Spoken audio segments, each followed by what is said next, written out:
during the time you were the AML CTF compliance officer. So you will recall there were some allegations made in the media in the middle of 2019. There was a 60 Minutes article aired. You're nodding. Sorry, yes. And there were some other articles published in the Fairfax, predominantly in the Fairfax media. Yes. Some of those articles made reference to the Riverbank Investments account. Yes. And there were allegations made at that time that the account had been used to facilitate money laundering. Yes. Not, of course, not by anyone on the part of Crown, but by people operating or using the account for gambling purposes. Now, you might recall you were asked some questions in the Bergen inquiry after you had been examined by counsel assisting that inquiry and responded in some written statements concerning what the steps that were taken after you became aware of those media articles. Yes. Can I ask that you haven't dealt with this, I don't think, in the communications that preceded your giving evidence. I just wish to call up CRL.774.001.0047, which is the last of the statements that you gave to the Bergen inquiry. Yes. Have you had an opportunity to read that before today, to go over it again? I have relatively recently. And are you satisfied that that's an accurate record of the events that took place around August 2019? Yes, I am. Okay, so is the substance of that evidence, again, you can disagree with me if you wish, is that there were some communications between you and Ms. Lane around that time concerning the possibility of carrying out an investigation into the Riverbank accounts, correct? Yes. And some advice was sought from external legal advisors? Yes. And after that advice was received, you made a decision to not take the investigation any further? Yes. And is that the legal advice to which you're making reference in paragraph 141 of your statement? No. Okay, so that's a different topic. Yes, that's correct. All right. Now, can I ask you just, while in the same place in your statement, to deal with your response to topic 53?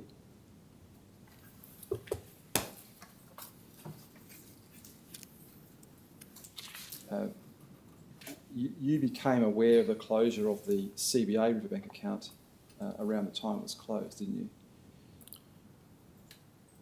you? Yes, I recall. Yes. Yeah. Now, and that was towards the end of 2019. Yes. At that time, were you involved in any meetings with the CBA Bank? Not that I recall. Were you involved in any briefings with either Mr. Barton or Mr. Costin about it? Not that I recall. At that time, were you interested to understand the reason for the closure of the CBA bank account? I can't recall the specifics. What I do recall was Ms. Lane was managing that issue directly, if I recall correctly, with Mr. Costin, and she would have briefed me, and of course I would have been interested in the reasons. All right, now, Ms. Lane, just to remind the commissioners, was the Group General Manager of AML CTF at this time. Yes. And she was based in Melbourne, correct? Correct. And Is it also the case that she was on leave around this time? She was on leave around about that time, around about October, if I recall correctly. I'm not saying she had the discussions right up to that point in time, but if I recall correctly, she had been involved in discussions with Mr. Costin pertaining to the account. I see. And when did she also left the employ of the Crown Group sometime in 2019, didn't she? Yes, towards the end of October, if memory serves. And Mr. Stokes replaced her in that role? Yes, that's correct. And do you know of your own knowledge if he took up the work that she had been doing with Mr. Costin? I can't recall whether he did or whether he did not. Okay. So did you become aware of the reasons for the CBA closing the Riverbank Investments account in 2019? I would expect that I would have been aware of them. And were you aware the reason was that the CBA Bank was concerned about the potential for that account being used for the facilitation of money laundering? I can't recall specifically, but I think in the Bergen inquiry it was brought to my attention that that was the reason. I couldn't recall specifically then either. So you don't have any specific recollection, like as we discussed, just an independent recollection of becoming aware of that in 2019? I think I became aware of it, I just can't recall the specifics. I see. And is it your evidence that the direct management of that issue at that time lay with the Group General Manager of AML CTF? If memory serves, Ms Lane was dealing with it direct with Mr Costin, but again, she was leaving at about that point in time when they were closed. I think that she was dealing with them prior to the closure and the communications with Mr Costin, All right. if I'm correct. And I think, as you said earlier, you think you were briefed. I would expect that I would have had a briefing from Ms Lane on it. To your knowledge, were the independent directors of Burswood Limited informed of the closure of the Riverbank Investments account? No. And so is it your evidence they were not informed then of the reasons for its closure either? No. Were the directors, to your knowledge, of Crown Resorts informed of the closure of the Riverbank Investments accounts in 2019? Not to my knowledge. I didn't participate in the Crown Resorts Board meetings very regularly. Do you know if any steps were taken by Crown Perth to investigate opening an account for Riverbank Investments with another institution at that time?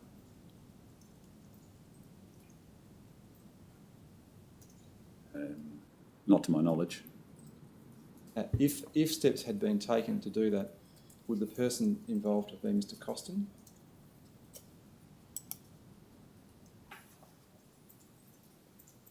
Possibly, but I'd be speculating. All right. So if the account opening function though, did that lie with the Treasury in Melbourne? It would usually lie with the Treasury in Melbourne, from my experience, but I wasn't involved in opening and closing of the bank accounts. But my understanding was that they facilitated opening and closing. All right. Now, am I right in thinking around this time the international commission business was predominantly managed from Melbourne? All of the group roles were situated in Melbourne, yes. For international commission business? Yes. And so if there was a desire to open another account for Riverbank Investments as part of that group, that business group, would one expect to find the person responsible in Melbourne? I'm not sure who was making the decisions, but from a group perspective, the ICB business group roles were in Melbourne and Treasury was in Melbourne.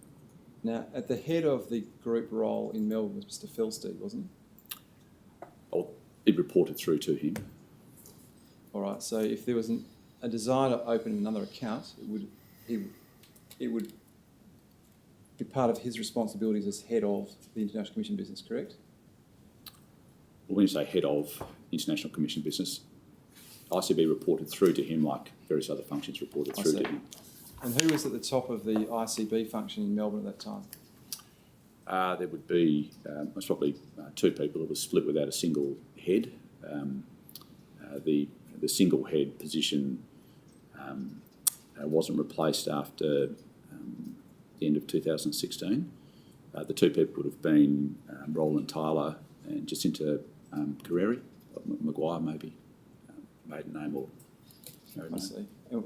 And do you know if they are still employed by the Crown Group? I don't believe they are. All right, Mr. Preston, you. I want to move to a different topic, if I may, which is the response to the sixth review by the VCGLR of the Crown Melbourne licensee. Do you recall that you were requested, or Crown Perth was requested to provide a response to the recommendations of the Victorian regulator to the Western Australian regulator, the GWC? The fifth or the sixth? The sixth. The sixth. Yes, it was in the context of a presentation on responsible gaming. Yes. And there was a piece to that presentation pertaining to the recommendations out of the sixth review. Yes, so could I call up GWC 00020016.0260?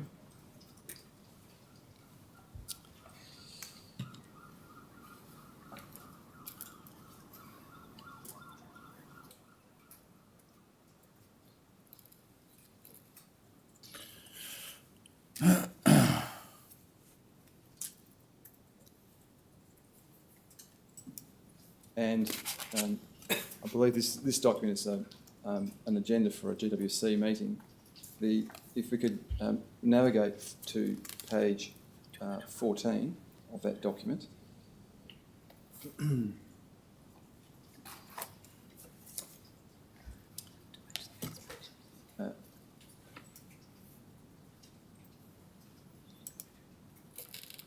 Now, I don't know, Mr. Preston, if you've had an opportunity to reread this document prior to today. I have. Recently. I've got a few questions about this document and the contents of it. To understand the responsible service of gambling process at the time of this letter. So could I ask you to move to the heading RSG framework, which is on page 15.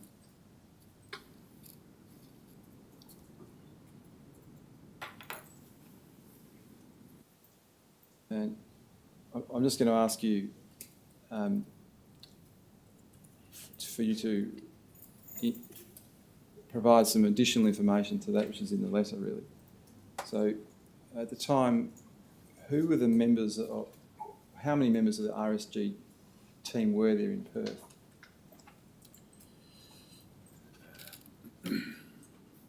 Approximately 10. Approximately 10. So does that involve the departmental head, the name of which, the title I can't now recall? General Manager, Responsible Gaming. General Manager. And was there a supervisor or someone beneath that position? There was, memory serves, one or two seniors. There was an administrator, and then there was a number of advisors. All right. And how was it structured? Were they all on shift?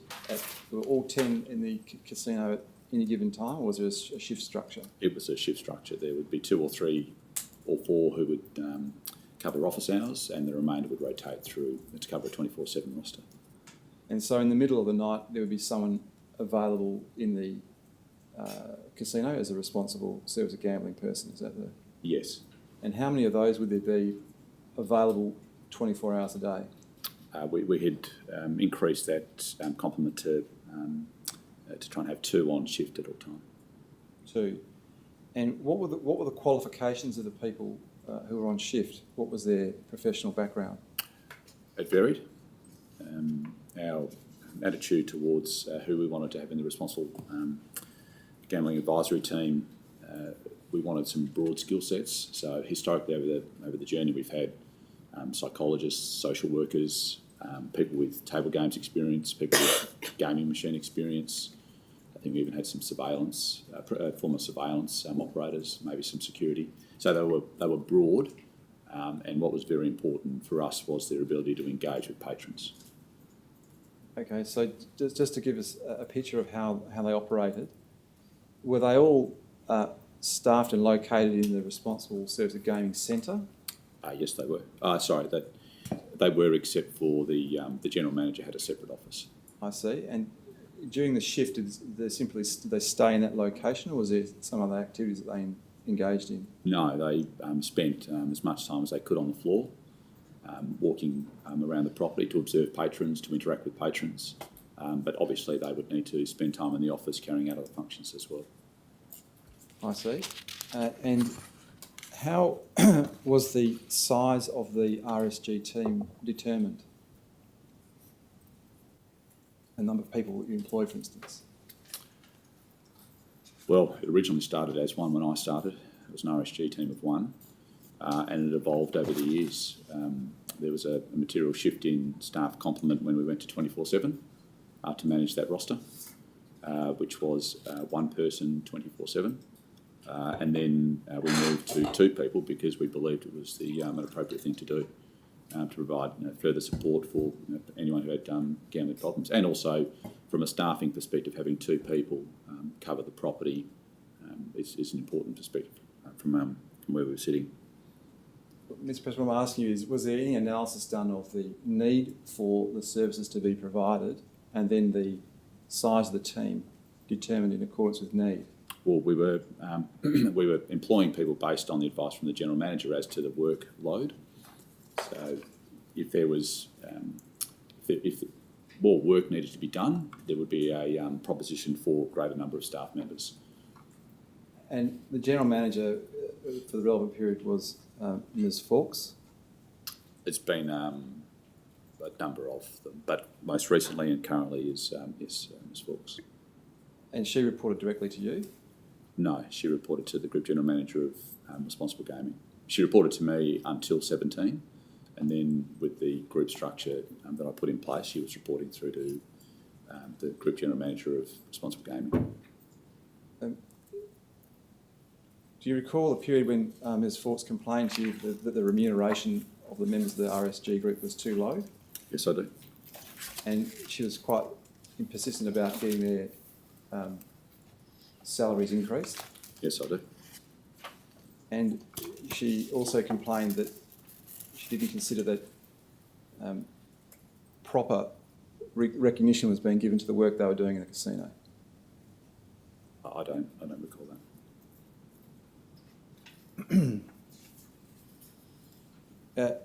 In your view, is part of the culture of at the time of the Perth Crown Casino one where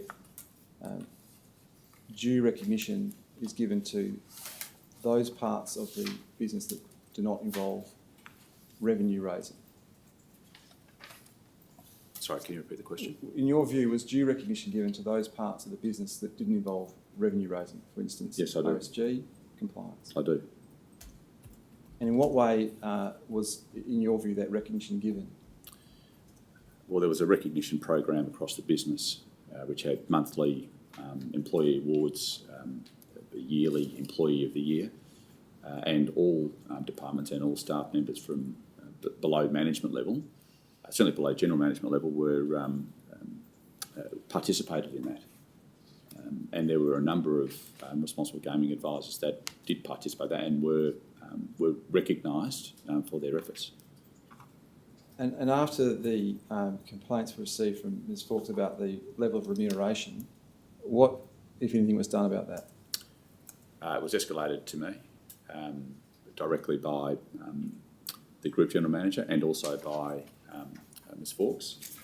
And if I recall correctly, I did secure an increase from the business, which Ms. Fawkes allocated and it wasn't exactly what she wanted. but there was an allocation provided for increases that Ms Fawkes managed. And I suspect it wasn't entirely to her satisfaction, but it was what I could get at the time. All right, now, do you mind explaining what exactly the Responsible Gambling Information Centre is? It's a dedicated location off the gaming footprint, but close enough to the gaming footprint where patrons can attend if they want information, if they want support. Also, it's a location where if a patron wanted to self-exclude or wanted to speak to someone in private, they could go there. There was a dedicated meeting room as well. And I think you said earlier it was staffed by at least 2 people at all times. Is that you understand? That was the roster. And was there signage to direct patrons to its location? Yes, there was, as I recall. And was it located in a prominent part of the casino gaming area? No, it wasn't, and it deliberately was not. So where is it located? It's the Riverside entrance. I'm not quite sure if you know where the fast food outlets are, adjacent to one of the key car parks on the western side of the property. It's at the base of the elevators. Do I understand from your answer to that question that it was just more discreetly located because patrons may not wish to be seen going there? That's exactly right. But we wanted to make sure it was close enough to the entrance that they could easily access it if need be. And was some advice taken before you decide on the location of the centre? Well, can I just clarify that? The you, is that a general you or Mr Preston in particular? Because there's no suggestion he made that decision. To your knowledge, was advice taken by Crown Perth, meaning a person within Crown Perth, as to the location of the Responsible Gambling Information Centre? Well, as I recall, the development team, as in property development team, engaged with the responsible gaming team as to an appropriate location. So advice was taken as to the location, which also depended on availability of building space and the like. So there would have been a number of options, and that was the option that was ultimately determined to be appropriate. All right. Now, in your letter, you've mentioned an organisation called Centre Care Gambling Help WA. What is that organisation? That's a government organisation which provides a range of counselling services, and Crown Perth determined that it should have a strong relationship with them because they were services provided to our customers who needed counselling services, and also had expanded to include financial counselling services as well. So Crown Perth spent some considerable time educating Centre Care about our programs. So when patrons who required counselling services were referred there, Centre Care had some strong understanding of Crown's processes and practices. And do you know who its members are? The members of that Gambling Help WA? As in employees or it's the composition of its governing body? I can't recall specifically. I can't recall which government department it reported through to ultimately. And is it your understanding it's funded through the government then?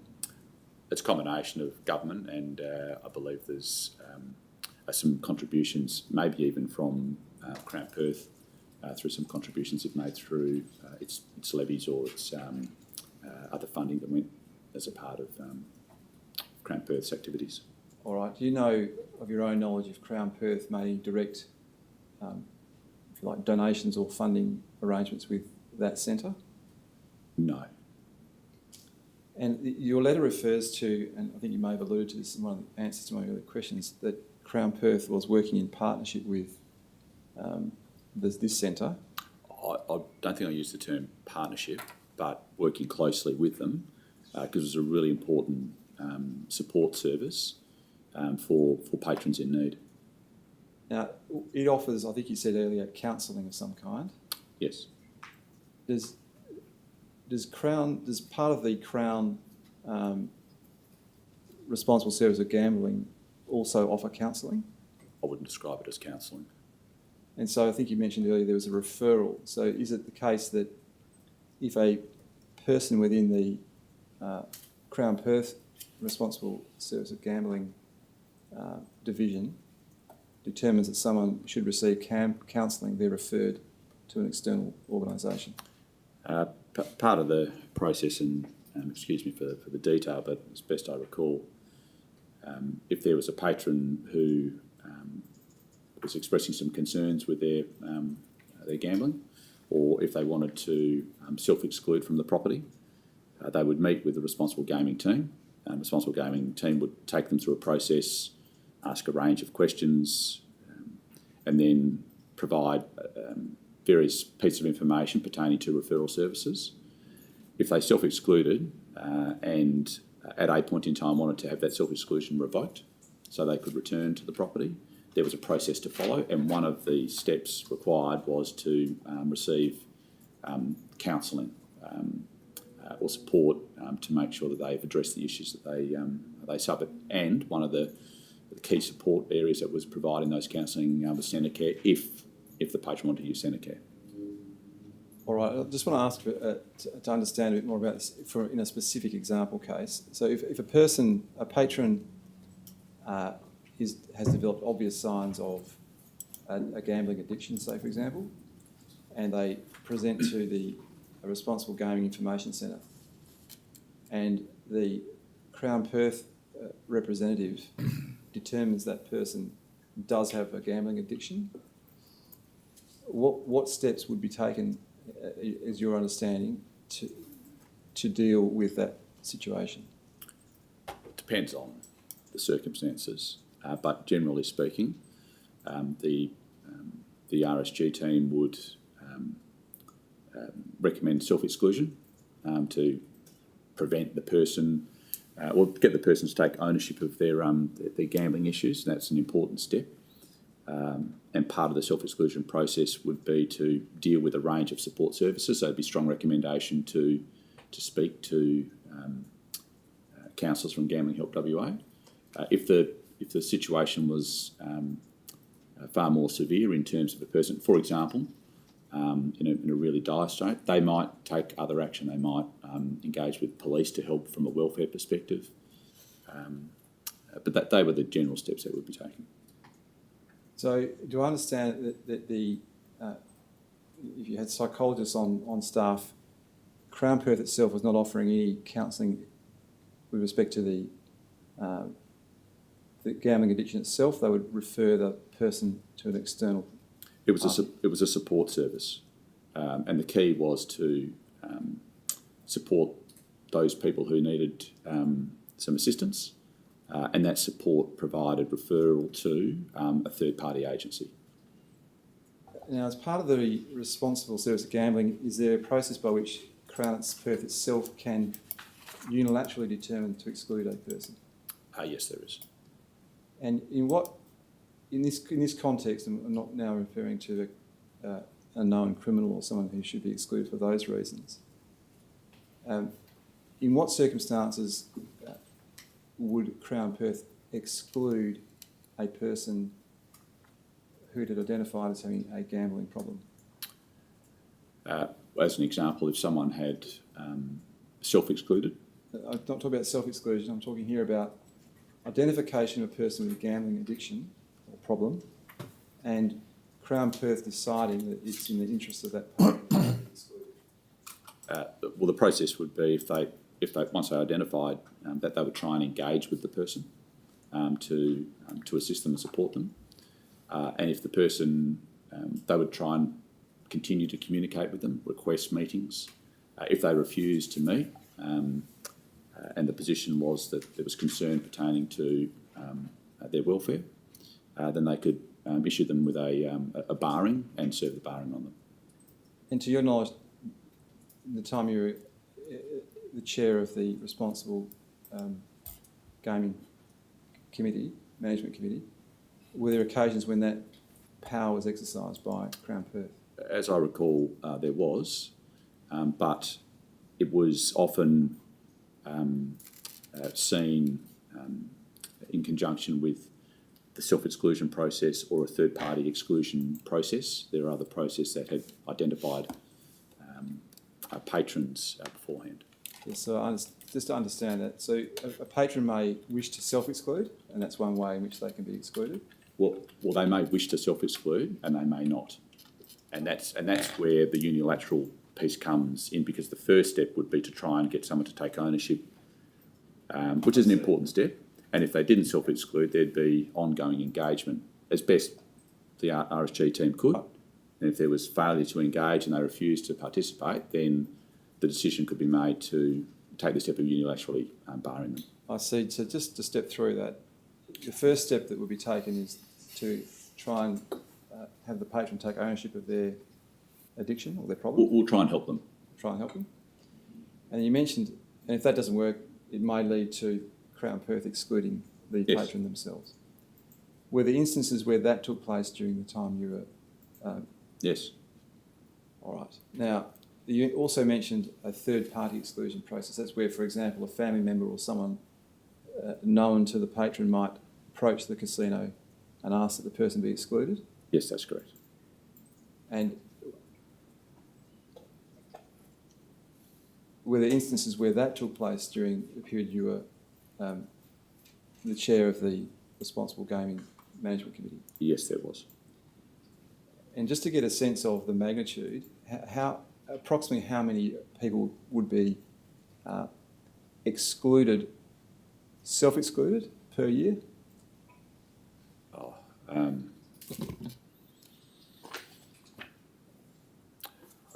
I can't recall numbers, but it would have been.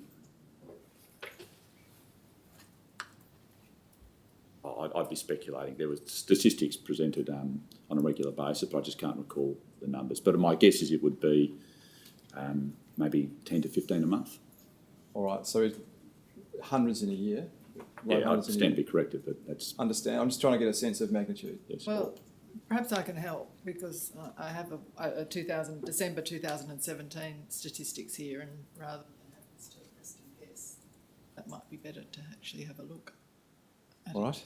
I can tell you that it's crw.704.001.3266, but that's the page of the document that starts at 3245.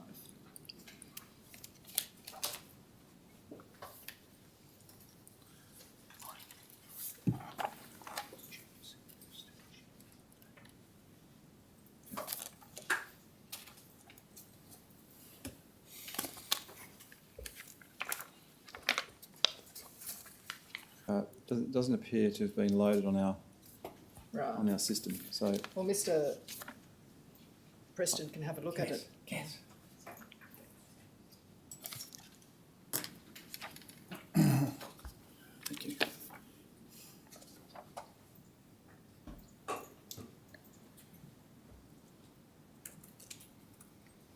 Could I just have that date again, please, Commissioner? Sorry, The date of the document? that was December 2017. It's the minutes of the RSG. Thank you. Mr. Preston, you mind just flicking to the first page of that? I take it you were still the chair at that time? Or you were the chair at that time? Yes, that's correct.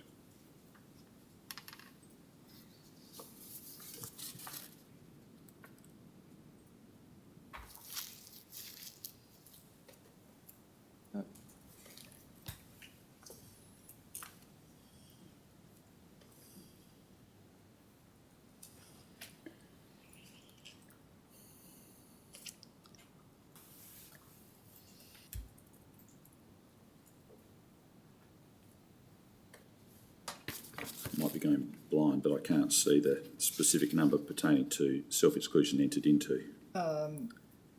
Well, I can identify for you the line which I thought it might be, because really I wanted you to tell me whether that was the right line or not. There is a line about 3/4 of the way down. Yes, revocation inquiry self-exclusion and self-exclusion inquiry. But that doesn't indicate the actual numbers of people who ultimately self-excluded. Right. So the revocation would be those people who are inquiring to revoke their self-exclusion, and the self-exclusion inquiry would be people who are inquiring about self-exclusion, but it doesn't have the next step in terms of those that were entered into. But there might be a different. That's helpful to know that it doesn't actually. So there is at 3260 self-exclusions from July to November, which indicate most probably on average about 20 a month. All right, you might just hang on to that because I've got a few more questions that it may also provide an answer for these. So that's self-exclusion. So it's approximately twice what your recollection was, your best recollection Yes. was. In terms of third-party exclusions, were they a common event? No. And again, in terms of proportional or magnitude, how many a month or a year of those would you? I might refer to the document You based on my certainly previous may. form. I don't know if that's a typical year or not. But It was a far smaller number.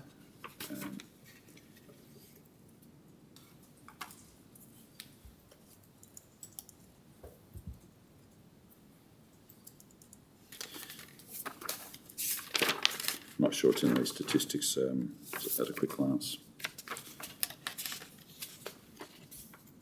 all right.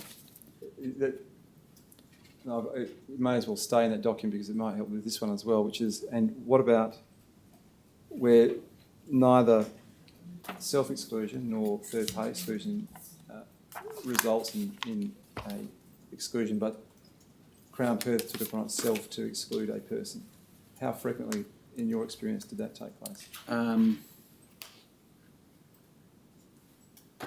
Not as frequently as self-exclusion arrangements entered into. I would suggest it would be in the same range as the third-party exclusions. It was a smaller number. And just again to give us a sense of magnitude, are we talking in tens per year or less or more? It did shift over. We've had third-party exclusion in for a long period of time. So just to be clear, I'm talking now about the situation where Crown Perth unilaterally excludes a person, Yes, I understand that. not third party.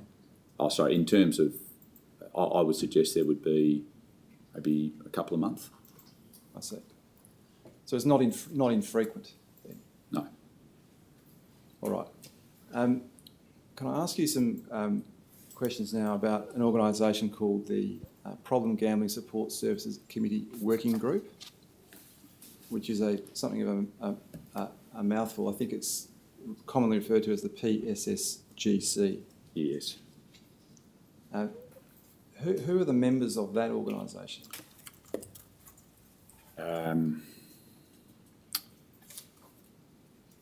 It was chaired by the department. And when you say department, are you talking about the department responsible for the gaming wagering area? No, it was chaired by the government department. Problem Gambling Support Services Committee. It was an external committee. Yes. Yes. And it had a representative from Crown, had a representative from wagering, had a representative from, I think, Lottery West,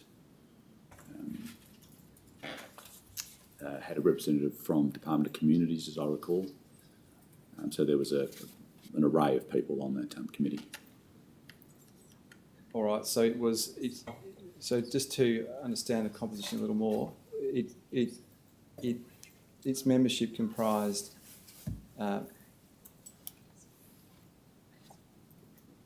organisations that provide a form of gambling or betting in Western Australia? Yes, involved racing and wagering as well, and trotting association I think was on it for a period Yes. as well. And I think you mentioned the Department of Community Services or Department of Communities, Communities. if I recall correctly, was on that committee as well, but it was chaired by through the gaming department, chaired through that department. And do you know, did you sit on were you the representative for Crown Perth on that I became a representative, yes, and I apologise. I realise that wasn't responded to in my statement now that I reflect on it. Right, so at what point were you the Crown Perth member of that committee? I can't remember the year, but I've been on it for some period.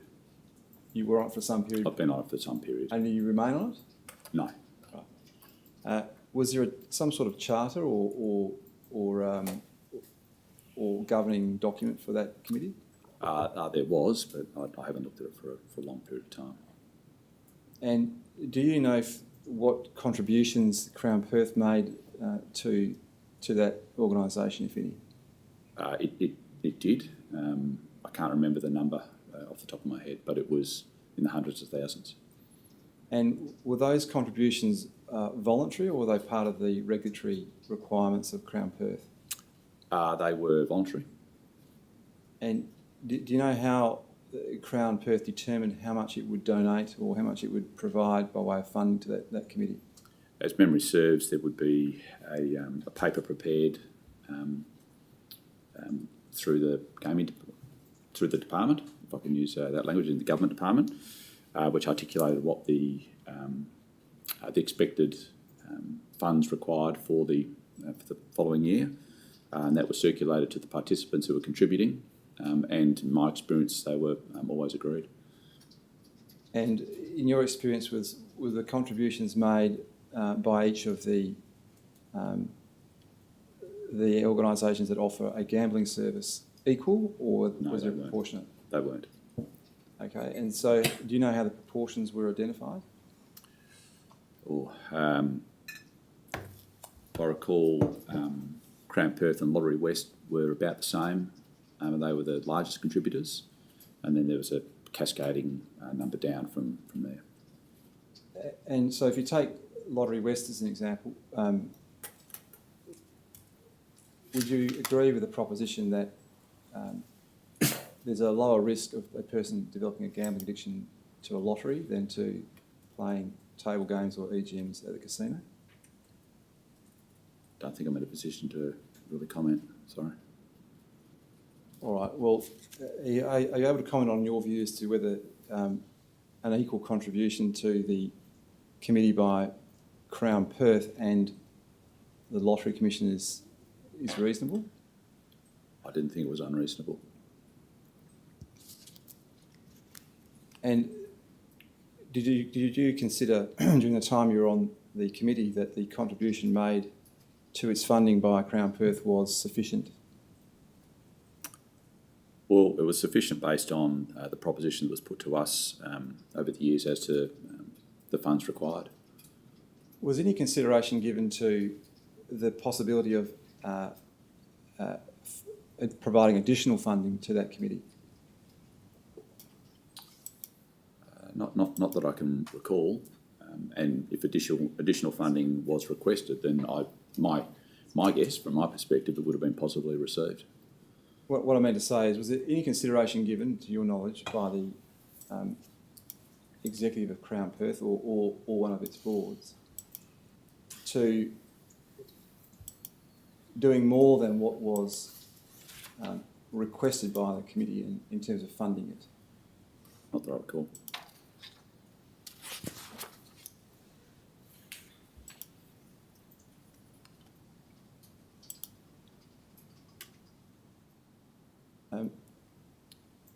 I'd like to ask you a couple more questions about this process of exclusion.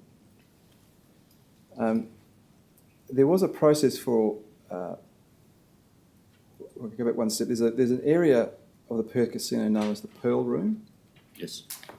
And there's a process for excluding people who are excluded from the Pearl Room. Yes, like other areas.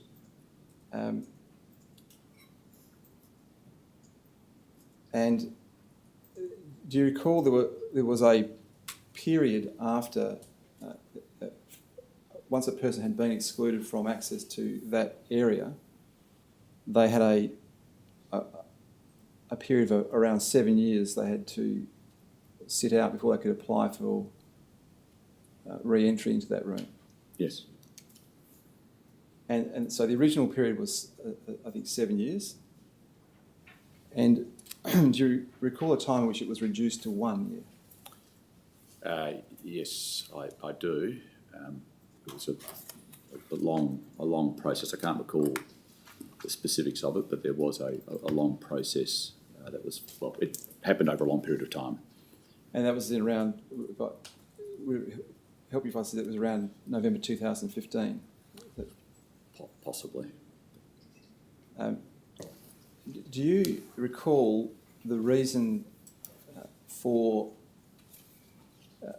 accepting a reduction in the waiting period from 7 to 1 year? Oh, I can't recall off the top of my head. Sorry. Well, to the best of your recollection, was there any consideration of whether that was consistent with responsible service of gambling? I can't recall specifically, but that definitely, based on my experience, would have been a consideration. All right.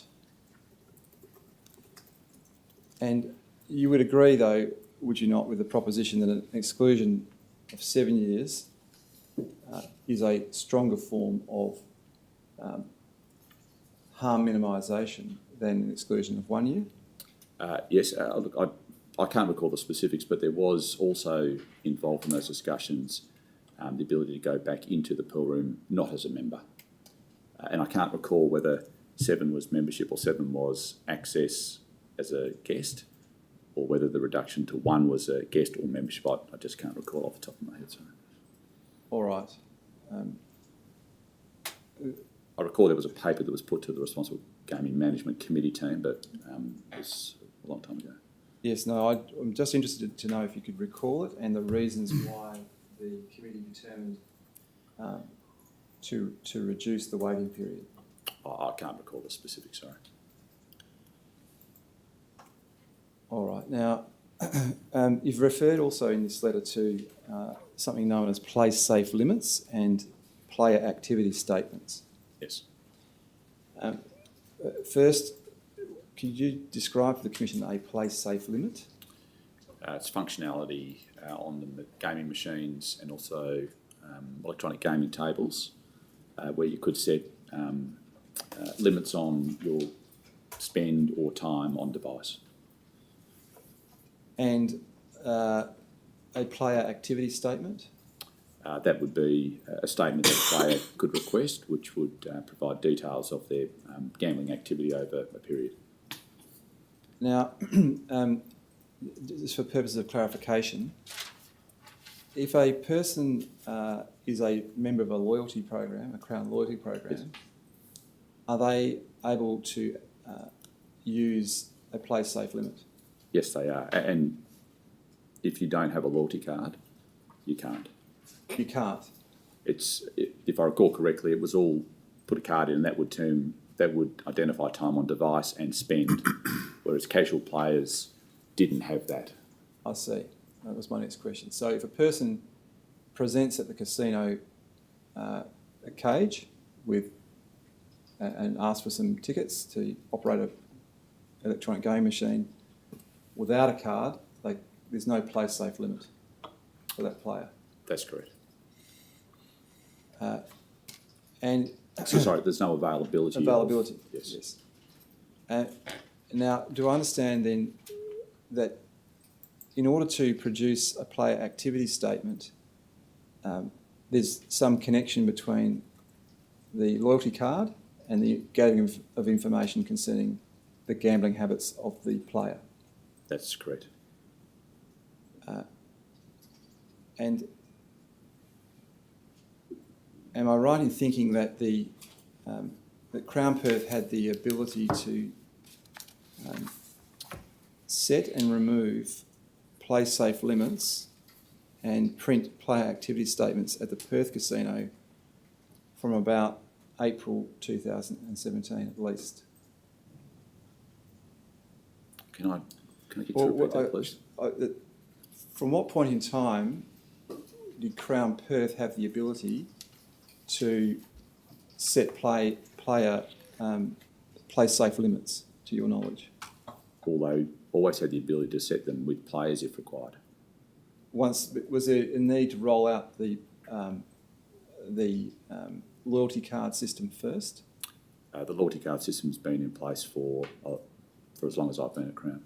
All right. So at what point then in that history, are you saying right from the outset there was an ability to set a limit if you had a card? When the PlaySafe limits functionality was commissioned, which I can't recall the year, but it was some years ago.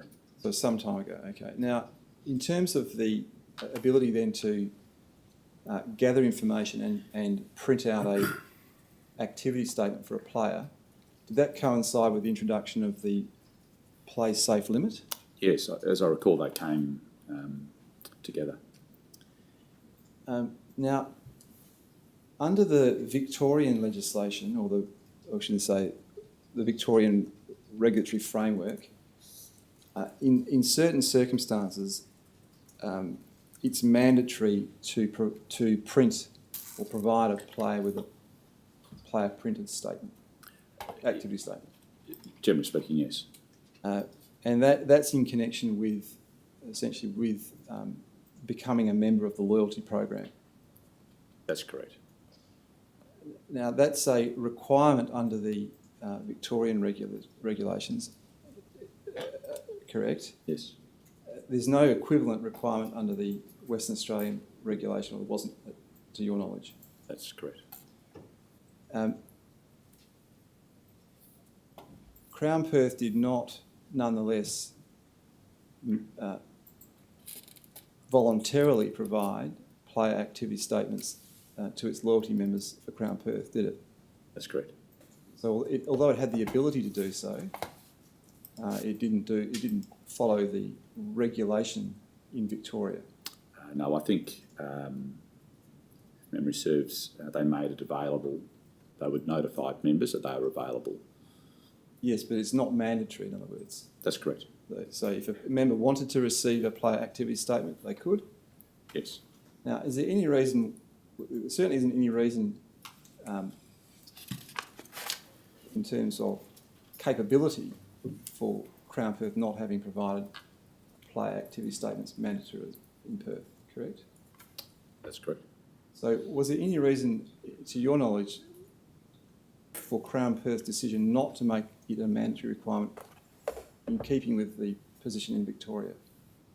Oh, I can't recall the reasoning behind how it was structured up, sorry.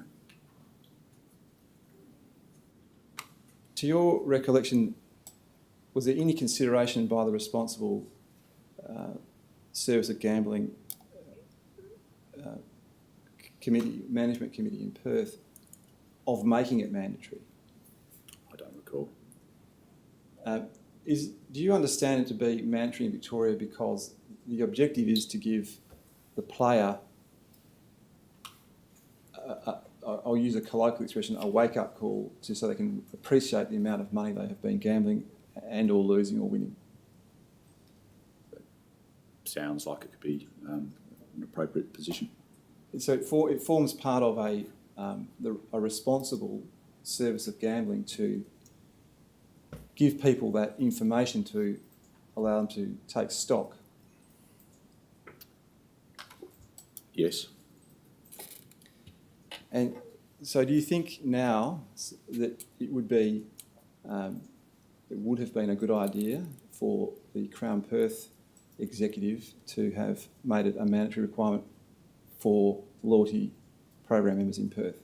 Well, as I said, I can't recall the reasons behind the position taken, but what I do know is it was always made available and patrons were alerted to that fact.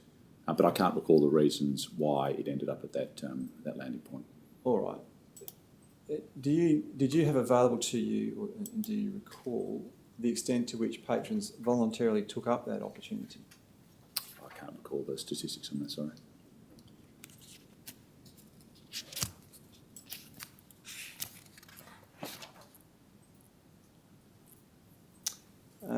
Now, in this response to the GWC, you've also made reference to a number of so just navigate, if we could, in that document, which is, if it's not still available, is it still available? Yes. It's on. It starts on page.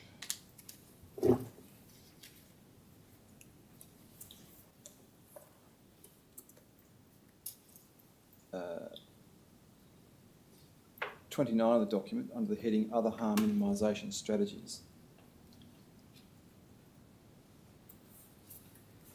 And here you have set out a number of subject matters that, as of November 2018, were considered to be harm minimisation strategies. Can I trouble operator just to move to that page? If that's okay? Yes, sorry. It should. Can we navigate, please, to page 29 of the document in the top right-hand corner?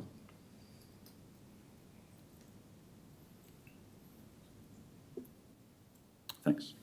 And you'll need to scroll to the bottom of the page where the title starts, and then and bring the next page. Yes, thank you.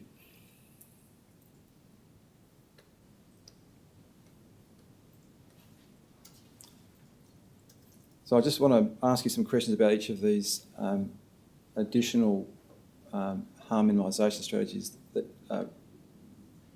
were being promoted in this letter.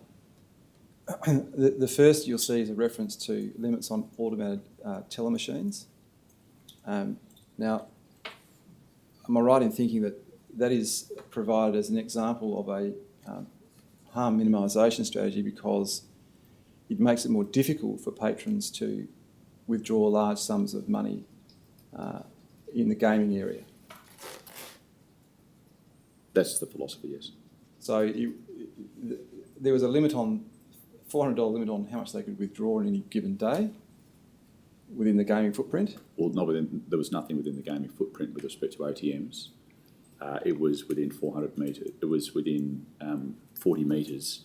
So it couldn't be on the gaming footprint. Sorry. It had to be, if it was within 40 metres, it had the restrictions. If it was outside the 40 metre boundary, that it was no restriction. It was a different form, yes. Right, it was whatever the bank control may have been outside. It was like any other person. That's correct. Right. So, but the purpose essentially was to create a break in play. Yes. The person needed to replenish their supply of money. Yes. And so it was seen, at least at the time of this letter by you, as a part of the responsible service of gaming framework. It was, yes. And did you consider it at that time to be an important aspect of that overall framework to create breaks in play? Yes. Now, you've also noted a little further on the reference to the Casino Control Act and its the difference in Western Australia where there are no poker machines permitted. Yes. Now, do you understand that prohibition in the Casino Control Act to be, in effect, a legislative form of harm minimisation? Yes.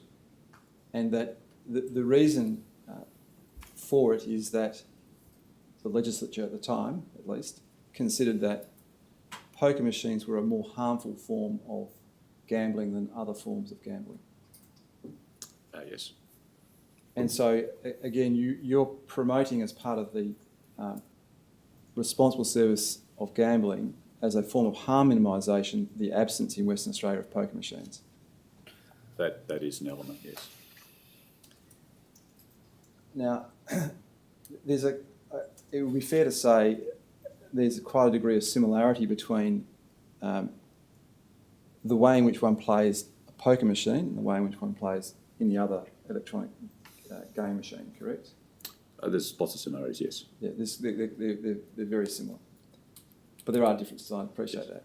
Now, at this time, one of the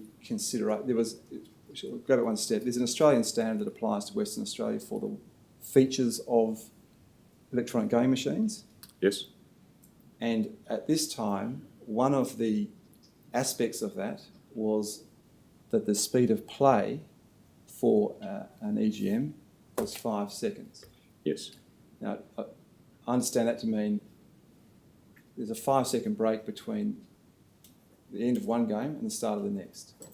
Well, each spin cycle needs to take, so from the start of one game, the next game cannot be started until 5 seconds. Yes, now, and again, that... Which is different, just for clarity, it wasn't at the end of a game, there's a 5-second break. I see, so it's between each... Yeah, so iteration. spin, by the time you can spin again, it'll be 5 seconds. And is the reason for that to give the player an opportunity to not play again, to not spin again? I would suggest it was more on the lines of how quickly someone could spend their money I see. and participate in gaming. So the faster the spin cycle, if you sit on a machine for an hour and there are a game every 5 seconds, there's less games in the hour than if the spin cycle's 3. That's correct. All right. So in terms of the casino then, it's the case, isn't it, that across all these machines the odds are in favour of the casino? Yes. So in general terms, the more you play, the more on average people will lose. It's various theoretical formulas that... Well, the casinos... But the reality is yes. it's house odds. Yeah. So the more games you can play in an hour as a casino operator, statistically, probabilistically, the more money the casino will make. Theoretically, over the spin cycle, yes. All right. So it was seen then as a virtue of the Western Australian system at this time that the rate at which someone could potentially lose money was lower than in other states of Australia. That's correct. And that was seen to be part of the Crown Perth Responsible Service of Gambling framework. Yes.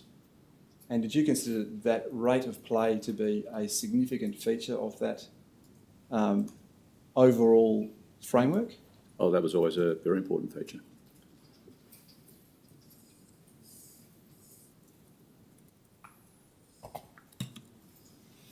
Can I ask you something else about I may have confused myself when I started asking a question about this. Now, there's a concept of continuous play. Yes. And as of 2018, there were some EGMs on the gaming floor in Perth that could be made to operate continuously. Could be operated in continuous play mode. Yes. And the means by which they could be operated continuously was as a result of a patron holding a button down, That's correct. or inserting an object into the button in order to not have to physically hold it. It would Yes, just continue. that's correct. Now, it wasn't how the game was intended to be operated, but patrons could operate it that way. Well, I'm not sure I agree with that. They were approved with that mode. They weren't designed to be operated with someone holding a button down with an object, Yes. but continuous play was part of an approval process, very distinct to autoplay, but continuous play was, and these are legacy machines, if memory serves, these were legacy machines that had a very old function there which continuous play was available. You've got ahead of me, Mr. Preston. I was coming to that. So the point is that as of at least November 2018, there were machines on the gaming floor that had that feature that you could continuously play them. Yeah, a reasonably small complement of very old machines. And between commissioning those machines and a later period, the Australian standards changed. Yes, And that feature of continuous play was removed from the Australian standards. from the West Australian Appendix portion of it at least. So the more recent machines do not have that feature, cannot have that feature. That's correct. That's been the fact for a long period. At what point did it come to your attention that there remained on the gaming floor, albeit legacy machines, and presumably there's some sort of grandfathering of them in the Australian standard, At what point did you become aware of the existence of the legacy machines on the gaming floor in Perth? In about 2018. All right. Now, as the chair of the responsible service of gaming management committee, did you consider whether, given the obsolete nature of those machines, they should be removed? There was a discussion about that. I'm not sure whether it was at the committee, but there was a discussion about whether we keep the machines or not. And what was the outcome of that decision process? We determined to keep them. And what was the basis for your decision to retain machines that were not compliant with current Western Australian appendix to the Australian standards? Well, they were still compliant based on their approval that they had at the time. So that I'm just conscious that my view is that they weren't non-compliant with what the approvals were for the purpose of the machine. My view was, and there were steps taken to, firstly, the concept of putting a foreign object in to hold the button down was new to me. So certainly put in place mechanisms and processes to stop that happening. But the decision made by the business was those machines were still subject to the spin rate as all the other machines were, and they were a relatively small complement. We explored whether the software could be changed to take that functionality out, but based on the legacy machines, if I recall, again, the advice was that it wasn't possible. Given their age, would it not have been easier just to take them off the floor? Yes. Were these machines particularly profitable? I can't recall having any discussion about profit, but I believe that they had a level of, again, if memory serves, a level of popularity with some of our long-standing customers. So there would have been a revenue consequence if you had removed them, is that right? I can't answer that. I wasn't conscious of a revenue consideration in this regard. Well, was any consideration given to whether it would be in the interests of patrons to minimise harm to remove them? Can I just again, on these questions, ask my learned friend to clarify if he's asking whether consideration was given by the witness or whether his knowledge was in regard to Crown General? Mr. Putro. I am asking these questions, Mr. President, I think you probably understand, in your capacity as chair of the Responsible Service Gaming Management Committee. So the consideration is by that committee. Yeah, I can't recall this specific issue going to the committee. I can't recall it. It may have, but I don't recall. In terms of, to your question, I don't recall it being considered from a responsible gaming perspective as it was an increase in the level of harm, particularly on the basis that it had the spin rate set and it wasn't autoplay. We put in processes that people couldn't just stick an object in to hold it down, which we thought was not appropriate whatsoever. Were you aware, or did you become aware of instances where patrons were operating machines in that way? Yes, over that period when the team carried out a review of the machines, and this is off the back of an issue in Melbourne pertaining to PICs, which Crown Melbourne had used, which patrons were using to hold buttons down. So off the back of that, we carried out a review in Perth to identify, firstly, if there's any continuous play machines, and secondly, the use of devices. And that's when it came to my attention. All right, can I just finish off on this topic, if I may, Commissioners? Are you referring then to the allegations that we might describe as the Wilkie allegations that were made in the Federal Parliament concerning the... Yes, if I recall, it was part of Wilkie's. And in terms of the investigation you undertook into the gaming machines in Western Australia, was that initiated by someone within the Crown Group, or was it as a consequence of an inquiry by the regulator? No, if I recall, it was initiated by Crown. But having said that, I do recall that there was a discussion with the regulator about it. I can't recall the coincidence of timing, but it certainly was an investigation that was carried out internally. All right, is that a convenient time? Yes, it is, and we'll resume at 11:30.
be seated. Thank you, Mr Preston. Yes, Mr Futrell. May it please the Commission. Mr President, I'd like to take you to we've been to this document before, it's the Victorian Regulator's 6th report from 2018. If I could ask, this CRL, oh, someone's already got it, excellent. And the page reference is 8157. And I would like to draw to your attention some of the statements made in respect of Crown Melbourne. Can I just, I think I saw 1-3, not, or 4. So the page number should be 8157. It's the wrong page number. In the top right hand corner. And the actual page of the document is 102. So there's a section here you'll see in the left-hand column, beginning with the heading Player Data and Analytics, or Player Data Analytics. What I want to draw to your attention is on the second column of the page, on the right-hand side, there's a heading Access to Player Data. Could I just ask you to read through to the end of the page on that page under that heading.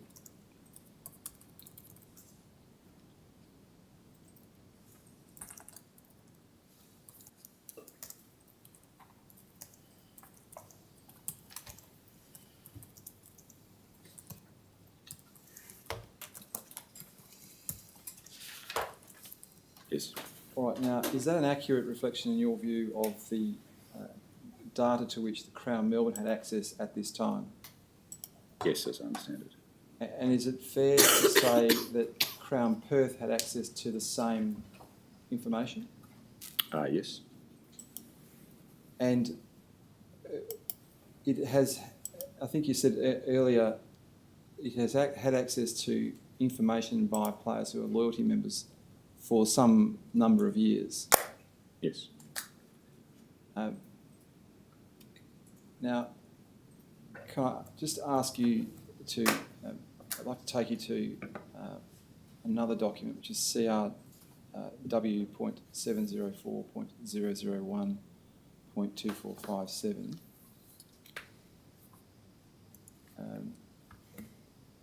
And if Mr Preston could be shown the first page at which to indicate it's minutes of a meeting of the Responsible Service of Gaming Management Committee in August 2015, and then just to scroll through to page 2501.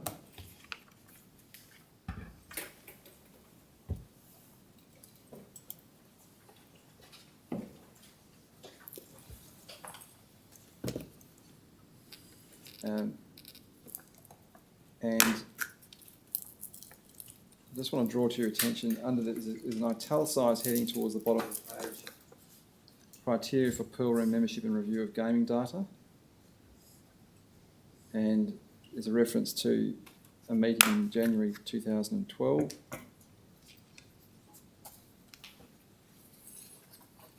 And there are a number of bullet points there. I just want to ask you some questions about those.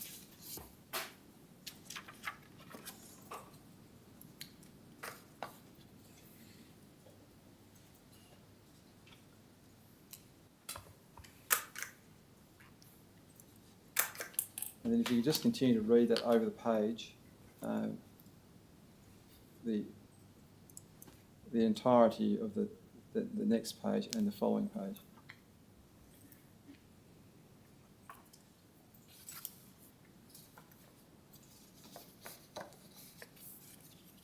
Read that section. I might just need the next section. So you'll need to, operator, you'll need to move to the next page, and just, Mr. President, let the just speak out when you've finished reading and want to move to the next page.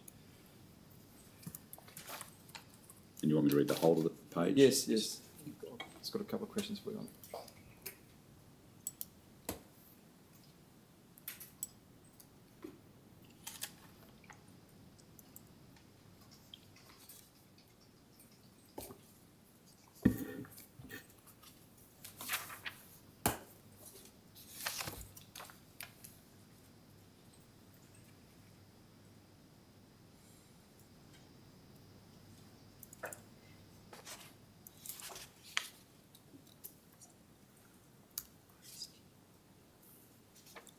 trouble with the operator just to go down the page. Thank you.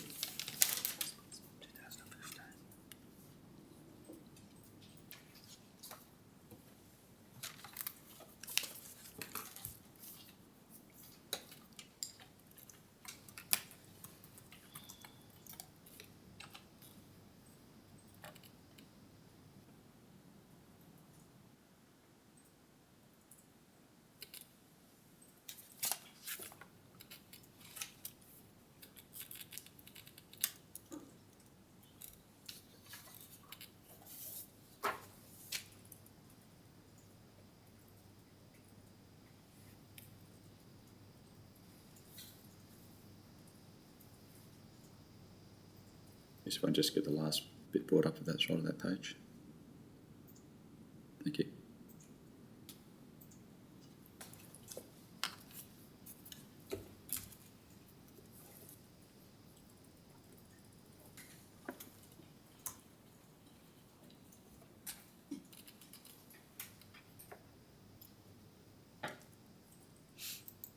Sorry about that. You finished reading it? So this, I understand from the document, it's reflecting the views of Mr. Egan as chair, then chair of the Responsible Gambling Management Committee. The question I have for you is, did it reflect also your views at that time of the importance of data analysis? Yes. In particular, did you consider in August 2015 and thereafter that it was critical to determine the criteria or business rules surrounding the identification of patron risk? This is pertaining to Pearl Room. Are you talking specific to Pearl Room? I'm speaking really more about using data collected by Crown Perth to develop rules for the identification of patrons at risk. It's relevant, yes. And would you accept the proposition that the development of such criteria is critical to the responsible service of gambling? It's an important part which has obviously been evolving over the years. Okay. Now, to your knowledge, what steps, if any, were taken by Crown Perth between August 2015 and the time you left to use the data collected to develop rules for the identification of people at risk? I can't recall specific rules being developed. That was probably detail that I wasn't across, but as I recall, the responsible gaming team spent considerable time, particularly in the Pearl Room environment, with management who were looking at player behaviours, including the details as to the player data that they held on them to understand if there were any issues. But as I said, this is a key element, but not the only element. Player observation is vitally important as well. All right. Were the services of any external consultants utilised to assist in the development of some form of tool or rule-based device that could be used, by which you could use the data you were collecting to identify people at risk? I'll answer that in the context of the broader question you asked me before. So from approximately 2015, if I recall, 14 or 15, Crown Melbourne were modelling a data analytics tool, which Crown Perth was keeping a close eye on. They ultimately landed on a position that the testing environment or the tests that they were doing on it didn't produce great results in the context of identifying particular data. They continued on with that review, and when I started in my role in 2017, pressed ahead with it with a revised model, which got put into the live environment in, I think, about 2018. That model was done in conjunction with data analytics and responsible gaming team, and has been reviewed by an external party now, and it's in live in Melbourne, and when I was leaving it was to be implemented in Perth. The development of the tool in Melbourne was a consequence of a recommendation by the Victorian regulator, correct?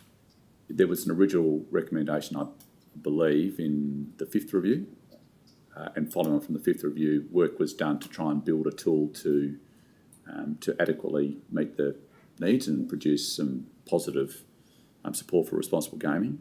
Initially it didn't, but then with further refinement and greater input into it, with data points, it started to produce what we believed was some positive outcomes.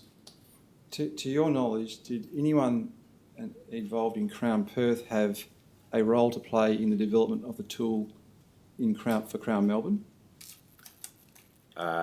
Yes, with respect to the model that is now in. I was certainly briefed on it. If I recall correctly, the General Manager of Responsible Gaming in Crown Perth was also briefed on it. It was definitely a Melbourne-driven project, there's no doubt. But Melbourne environment is somewhat different to the Perth environment in terms of the data that it collects in the context of player behaviour. So it needed to be tailored to meet Perth demands or Perth nuances. Can I just understand that in terms of time periods?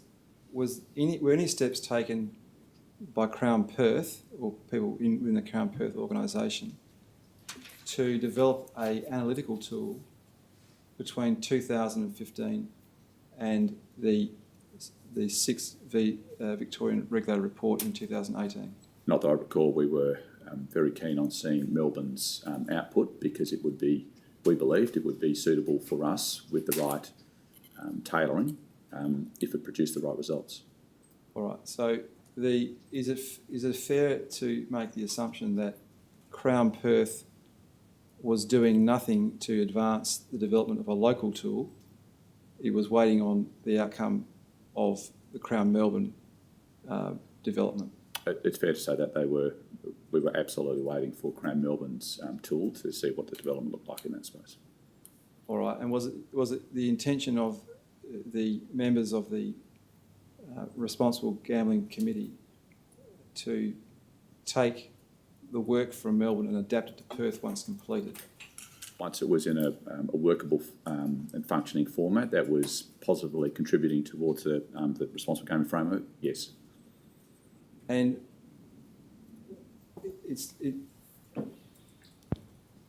were any steps taken to hasten the development of a tool in Melbourne by members of the Responsible Gaming Committee in Perth?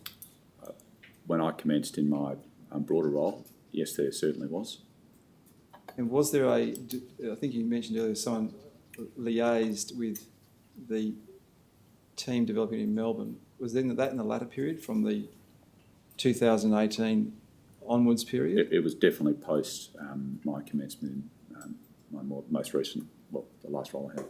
All right. So during the period of the when Crown Melbourne was developing its tool after the 5th review in Victoria, was there a permanent member of that, whatever the working committee was in Melbourne, from Crown Perth? No, it was a Crown Melbourne project, and we were briefed on it at each of the Crown Responsible Gaming Committee meetings, if I recall correctly. And did you consider that to be, from a Crown Perth perspective, an adequate adequate process for responsible gambling in Western Australia? The process to wait the outcome in Melbourne first? Yes, we did. We had great confidence in our responsible gaming framework in Perth. Again, it's a very different environment to Victorian environment, and this was quite new in the context of data analytics for a casino, albeit that I see there's a reference there to Auckland. The problem with that product Auckland was using was machines alone. whereas in Perth and Melbourne, we wanted a product that had tables and machines together. Okay, now, would you agree with this proposition that harm minimisation may involve effectively two aspects?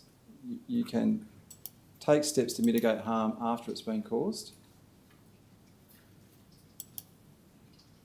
Sorry, yes. Yes, and you might term that reactive harm minimisation. Yes. In the sense you're reacting to an event that has taken place. Harm minimisation may also involve taking steps to prevent harm from being caused in the first place. Yes. And you might term that proactive harm minimisation. Yes. Are there any elements, to your knowledge, during the period that you were at Crown, in the Crown Group, were there any elements of the Perth Casino Responsible Service of Gaming program or framework that dealt with what I've termed proactive harm minimisation? Indeed. And which ones would you describe falling within that category? Well, firstly, a 24/7 presence of engaging with customers is vital from a proactive perspective. You see people displaying particular behaviours and you proactively engage with them. The availability of game rules, the various responsible gaming messages that accompany all of Crown Perth's gaming-related material, the training of staff to identify any concerning behaviours, which is not problem gambling per se, but any concerning behaviours, in my mind, that is all part of a proactive position to address potential responsible gaming issues. All right. Now, I think you may have misunderstood slightly the import of my question, which is more about... So in the example you've given, they're all steps that are taken, if you like, proactively on the casino footprint to address people who are showing signs or maybe showing signs of developing a problem gambling, a problem with gambling. What I'm more referring to are there any aspects in your view of the Responsible Service of Gaming framework that prevent people developing an addiction or a problem in the first place? To take a concrete example, in terms of design of games, for instance. Well, the design of games, as you've referenced before, is supportive of a product that is not as doesn't have as great a potential from a harm minimisation perspective with respect to its spin rate. That is one element. Hard to say with table games. Table games haven't changed ever, almost, in the context of what is delivering the design of them. I'm not sure I can answer it any other way. No, that's perfectly fine, Mr. President. So, do I understand from what you said, you would accept that, at least in the case of electronic gaming machines, design of them may be considered a proactive way of harm minimisation? It's an element. Yes, you can inbuild features of them that have that make them less potentially harmful than other features. That's logical. The other proactive piece that I think is relevant is the various marketing material was considered by Responsible Gaming in advance of it being approved. And there were guidelines pertaining to how marketing could produce materials with particular guidelines to prevent to do what they could to prevent any sort of problem gambling behaviour emanating from an advertisement or marketing material. All right. Now, just can we come back to the electronic gaming design for a moment? To your knowledge, would it be open to Crown Perth to use the player data that it collects to determine the types and features of games that tend to result in people developing problem gambling? Yes. It would be able to be interrogated to determine those games that patrons play for the longest durations, for example. That information is available. And I expect that the data could also be used to analyse games that have features that result in changes in player behaviour after the introduction of the game. Let me help you. The question is maybe not sufficiently clear. So, player has particular playing history with the suite of electronic game machines available today. A new game is introduced, and the player behaviour changes, and they become a much more regular player and a larger contributor to the revenue of the casino. Yes, I expect that information is available.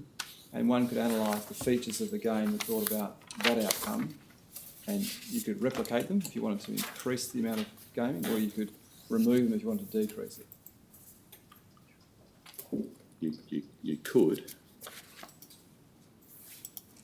Do you know of your own knowledge if Crown Perth provides data, player information data, to the designers of EGMs? I don't know. It would be possible for Crown Perth to provide data to the designers of EGMs to design games that are less harmful.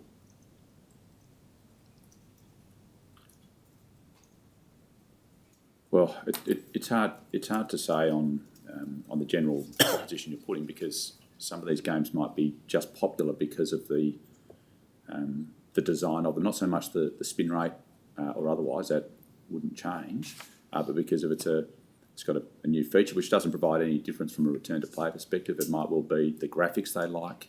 So it's hard to sort of answer that question in the context of various moving parts as to why Yes. a player might like something different. As I said, these legacy machines, they are very, very old machines, and people like them because they're familiar with them for no other reason, as I understand it. All right, but really I'm just exploring the possibility of using the information that the casino has available to it to assist the designers of games in the design of games that are less harmful. It's possible, but it's certainly not my area of expertise in the context of game design or information provided to manufacturers. All right, now we've mentioned a couple of times in the course of the day the loyalty program of Crown Casino, Crown Perth. Am I right in understanding that it's known by the brand Crown Reward? Yes, that's correct. And are its features identical across locations?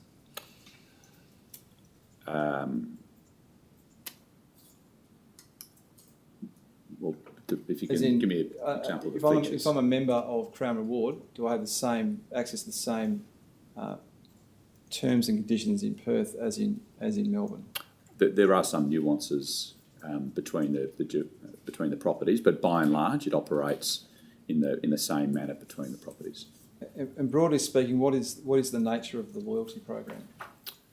It's like a usual customer loyalty reward program. When you use your card to participate in activities at the property, you get loyalty points. So does it operate in a similar way to a frequent flyer program? And are there grades where you start on bronze, go to silver? It's an entry level through to a top level and various grades in between. And is the level of, make an assumption, the level of, or the type of card you have determined by reference to how much you gamble? Well, two parts to that, one of which is your level of spend, but it's not just gambling. It also includes activity at other parts of the property, so hotel activity, food and beverage activity, entertainment activity. So you can earn points through across the property. All right. Now, were you familiar during the period you were chair of the Responsible Gaming Management Committee of a research paper commissioned by Gambling Research Australia that dealt with loyalty programs? I vaguely recall a paper. It's referenced in the, I believe it's referenced in the Victorian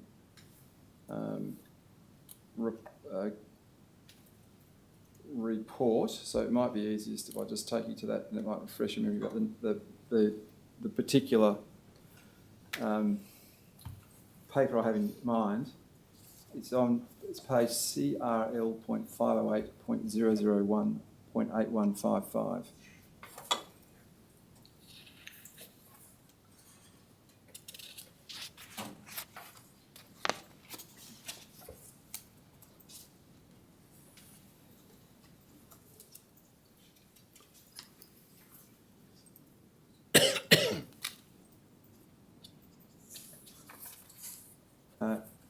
Again, if I direct your attention to the right-hand column, the last major paragraph referring to a 2014 paper.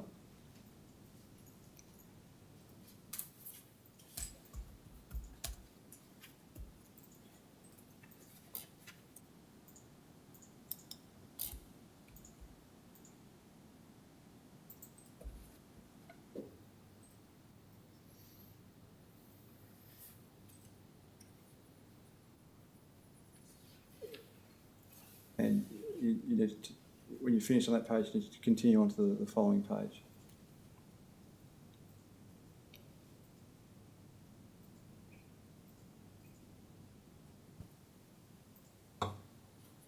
Thank you, Operator.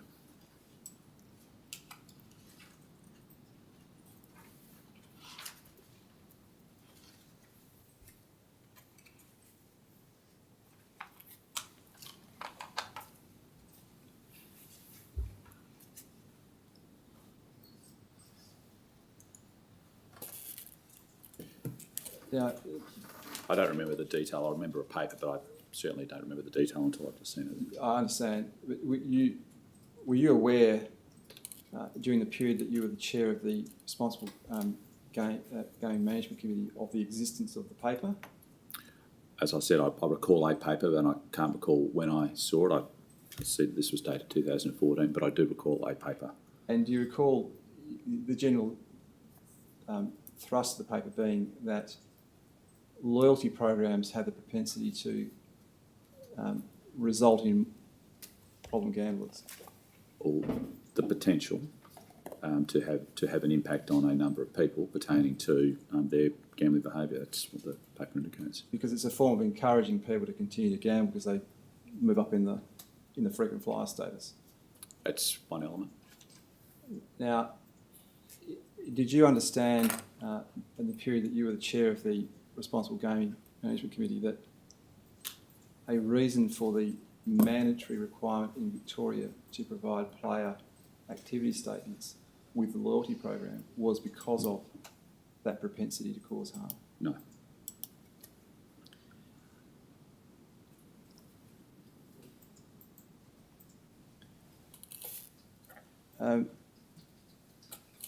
Can I ask you, the operator, please, to take us to document GWC.0002.0016.0281.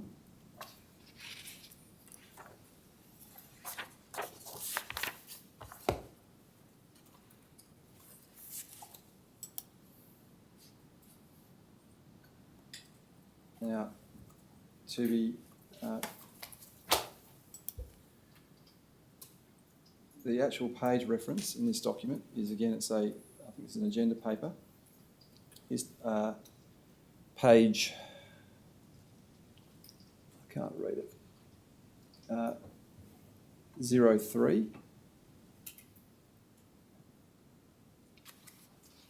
It's an attachment, should have an attachment, yes. Now,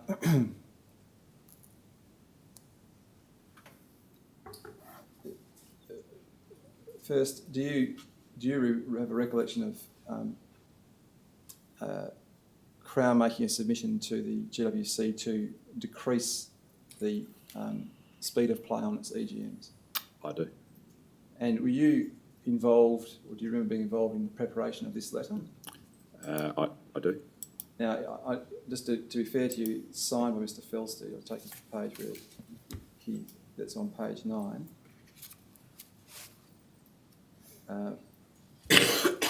But I note that your name on the first page of the letter is part of the reference, so I take it you were involved in the preparation of this. Yes.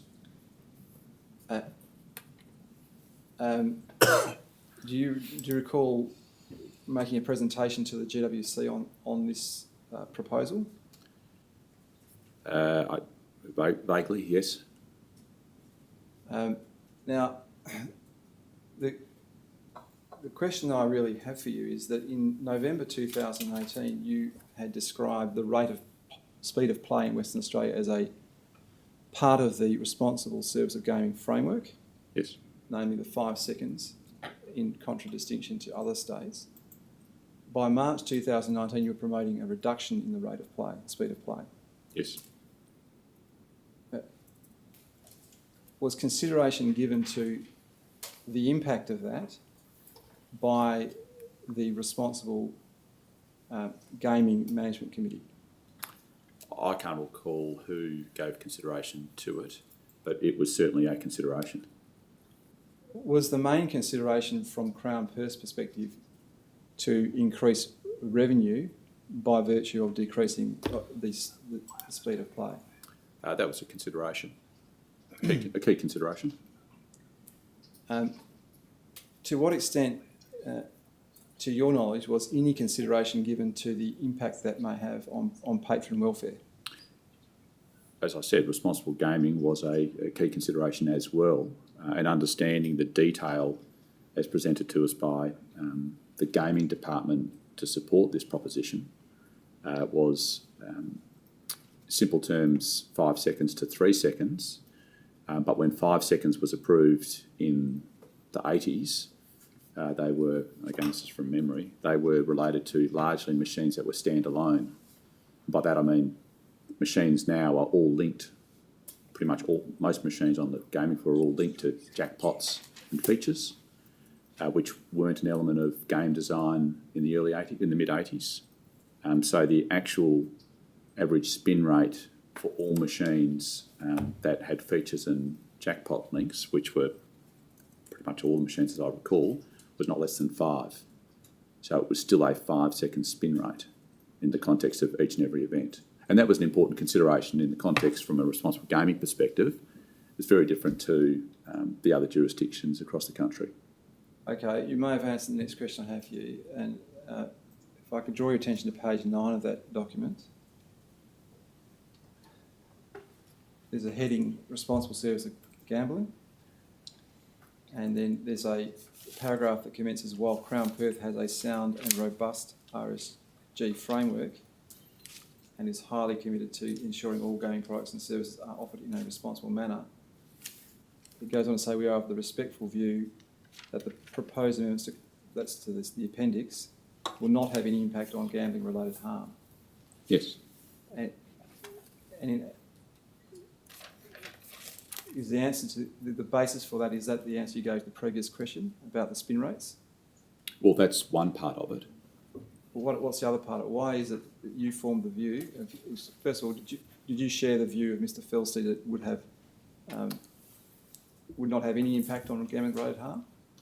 Yes, it wouldn't have any material impact. That was my view, taking into account the responsible gaming framework, the actual reality of the request, which was still not less than a 5 second spin rate, and in the RSG structure supporting the gaming activities was, in our mind, strong, remains strong. All right, this letter doesn't say it will not have any material impact. It says it will not have any impact on gambling related harm. That was my view. All right, and is it your view? Does it continue to be your view that a change in the rate, the speed of play, and the amendments that were made to the appendix to the Western Australian appendix to the standard would have no impact? Well, there's the potential for an impact, but our view, taking into account the framework that we had in place, which we believed was very strong, would manage the impact. They would make observations. They would look if there was any great change in any player behaviour to see if there was impact. And this was a very slow rollout. This wasn't turn the machine on or turn the casino on one day and it was all a reduced rate. This was about machine change out. So it was going to take a longer period of time for the floor complement to get to this position. And was it your intention to collect the data and monitor it as it was happening? Well, my expectation was, from an RSG perspective, that they would keep an eye on change in trends or any behaviours through the concerning behaviour reports profile or otherwise to see if there's any trends forming. And was there any obligation or requirement, to your knowledge, to provide the GWC with that information?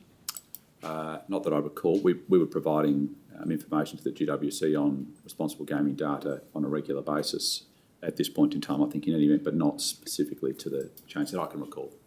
So when you made your presentation to the GWC on this proposal, was there any discussion at that time about the potential impact of the change on gambling-related harm?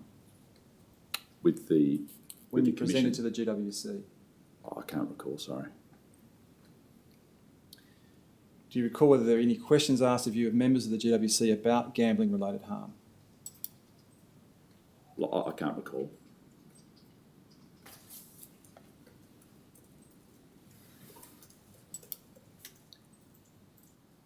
Is it the case that the real reason for proposing this change was a desire to increase the revenue of the casino?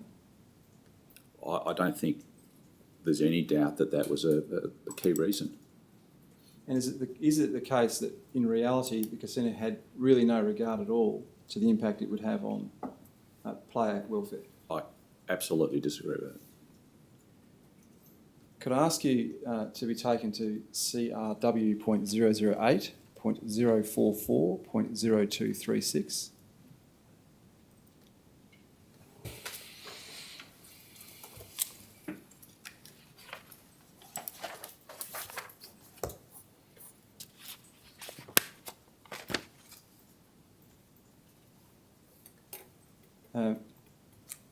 Again, I think this letter is signed by Mr. Felsteed, and that you'll see on page 242. I may not have identified the beginning of the document. My apologies. It is. Sorry, it is. So on the last page, at 242, it's signed by Mr. Felsteed, but again, it's got your name as part of the reference. Do you have a recollection of being involved in the preparation of that letter? Yes. And this concerned the introduction of a cashless system on the gaming footprint at Perth Casino. Yes. Now again, in the submission you made in November 2018, you identified as part of the Crown Perth Responsible Service of Gaming framework the existence of prohibition or a restriction on the ability to obtain cash through ATMs. Yes. This effectively was sweeping that to one side, was it not, this proposal? It was, to some extent, it was certainly relevant consideration. Well, the consequence of this is, save for the case of credit cards, there was no restriction anymore on a person being able to withdraw funds from the casino's perspective in a cashless way to continue gambling. That's correct. And the only limit, if any, on the ability of a player to continue to gamble in that fashion was any restrictions the bank may have placed on withdrawals by FPOS in a given day. No. No? No, there were specific restrictions with this system, as I recall, as to the ability to withdraw a certain amount. And what was the restriction? I can't recall off the top of my head, sorry. It was certainly a lower number than $400, Lower than 400? if I recall correctly.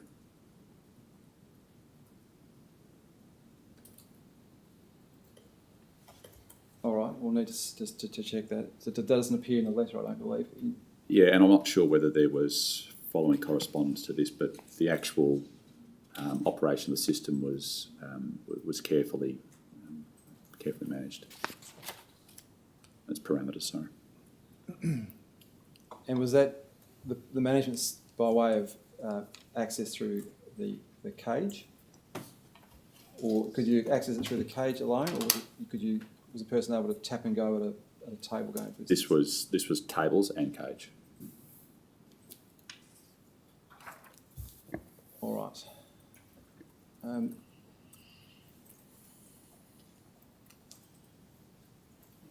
Can I ask you now to turn to your witness statement? Let's understand something. And I particularly want to draw your attention to paragraph 151 and 152, and there are a number of paragraphs in your statement that deal with the same topic in different areas, and I'm referring now to the China arrests. If I can use that label, you'll know what I mean by that. Yes, I do. Now, elsewhere in your statement, you have indicated that you made a presentation to the GWC, and although you were the author of that presentation, the document that was presented, you were not in fact the author of it. It had been prepared by someone else. I presented it, but I wasn't the author. Yes. Now, can I ask that we just take you to GWC.0002.0016.0211,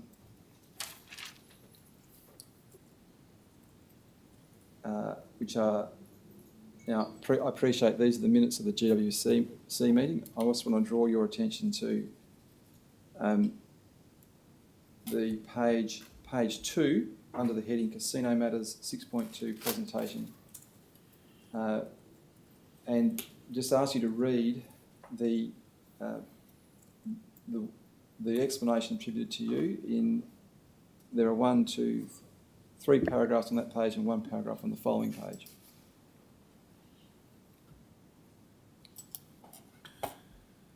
So I can read it because I don't have a screen here. If I could ask for the first page to be expanded, and then when Mr. Preston's ready, we can do Just the turn next that. page one by one. Turn that, Sean. I'm grateful. Thank you.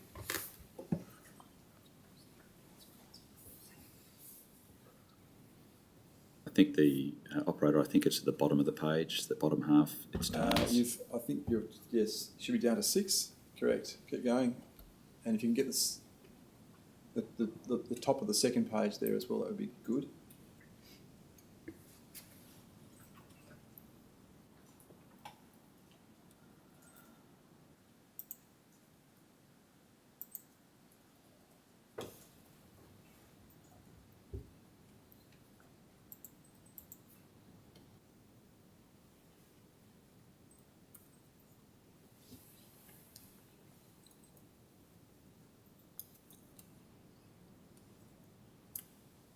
It seems that the second page is not available, Mr. President. So when you finish reading the first, just let us know. Yes, thank you.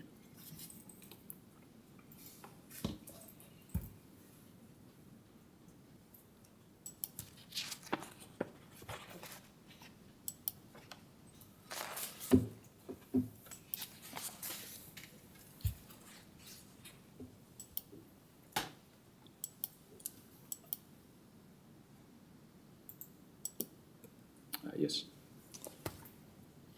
Now,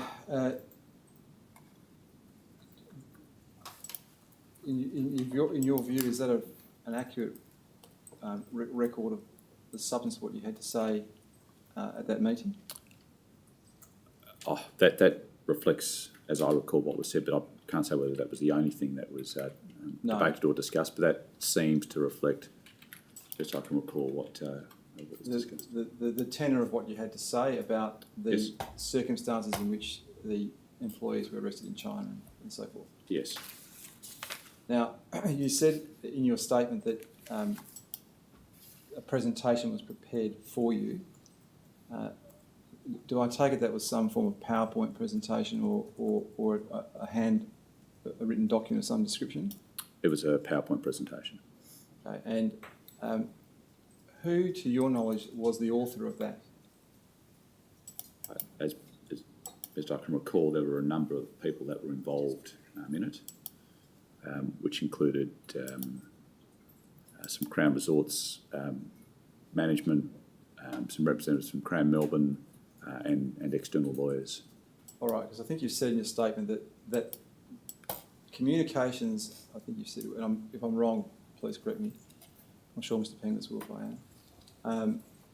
That communications with GWC were managed by Crown Resorts. That's correct. Now, to the best of your recollection, who within the Crown Resorts structure was taking responsibility for the preparation of the presentation you gave to the GWC? I think it might have been Rowan Craigie. All right. Is anyone else in the management structure who had a hand in the preparation of that document? Possibly Carl Batar. Carl Batar, who worked with Crown Resort. And what about Mr. Felsteed? Do you have any role involved? Not to my knowledge. Mr. Barton? Not to my knowledge. All right. Now,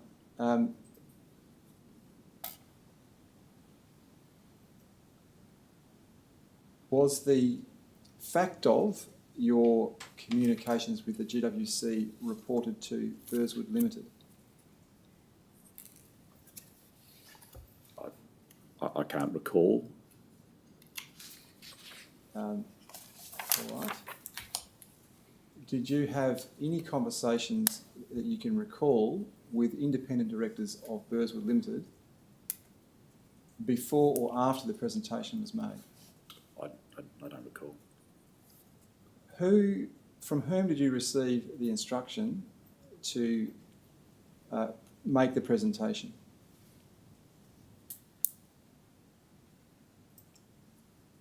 It was either a Rowan Craigie or maybe John Alexander. All right. Now, at that time, was Mr. Alexander chair of the Burswood Limited board? Yes, he was. And was Mr. Alexander also chair of the Crown Resorts board? Yes, he was. And do I understand from your evidence that in your mind you took this as a direction from Crown Resorts? Yes.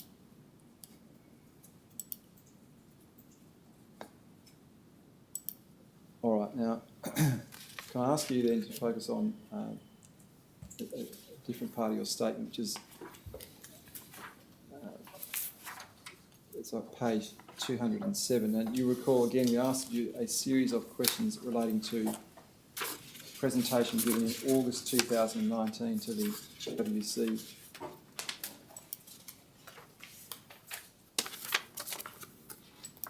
Yes. Now, again, you attended the GWC and provided a presentation to them with, you were accompanied, I think, on this occasion by someone else. It was Mr. Murray. Mr. Murray. In reserves. Now, again, I think I'm right in saying your evidence is to the effect that the response to the 2019 media allegations was being managed by Crown Resorts. Yes. You were part of that management process in your role as the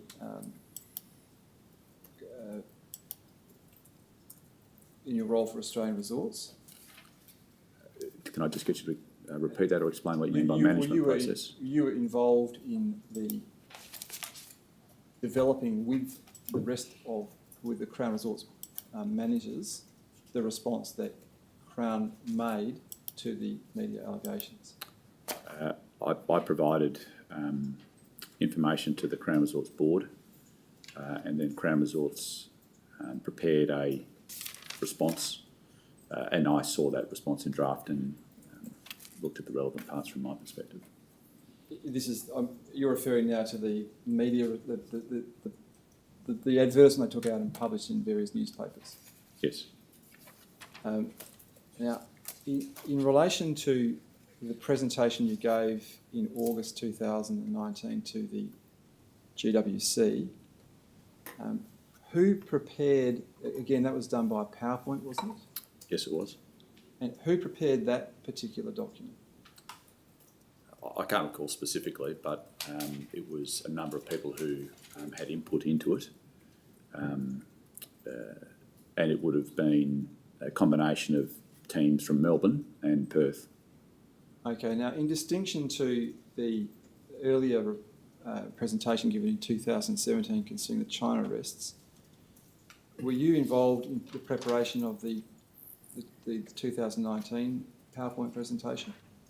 I certainly reviewed it when it was prepared for me. And did you understand at that time, did the information contained at that time reflect your view? Yes, it did. In the case of that presentation, who gave you the instruction to present it to the GWC?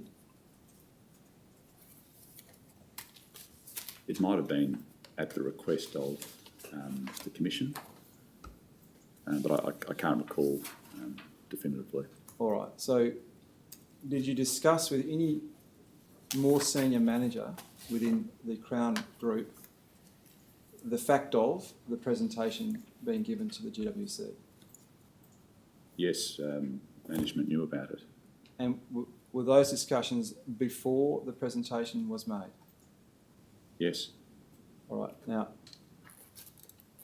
with whom did you have those conversations? It was well understood that I was making this presentation by Crown Resorts management,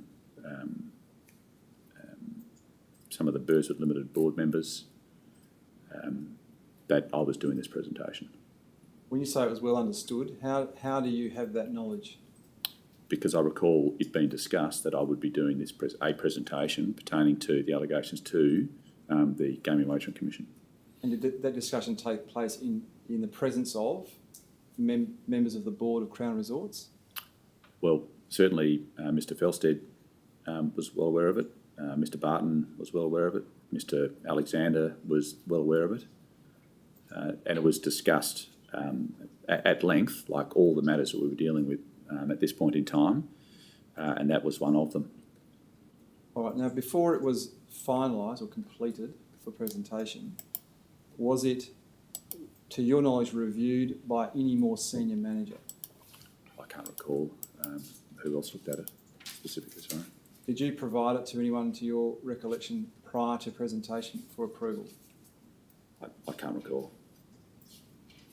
What then was the source of the information used in its preparation?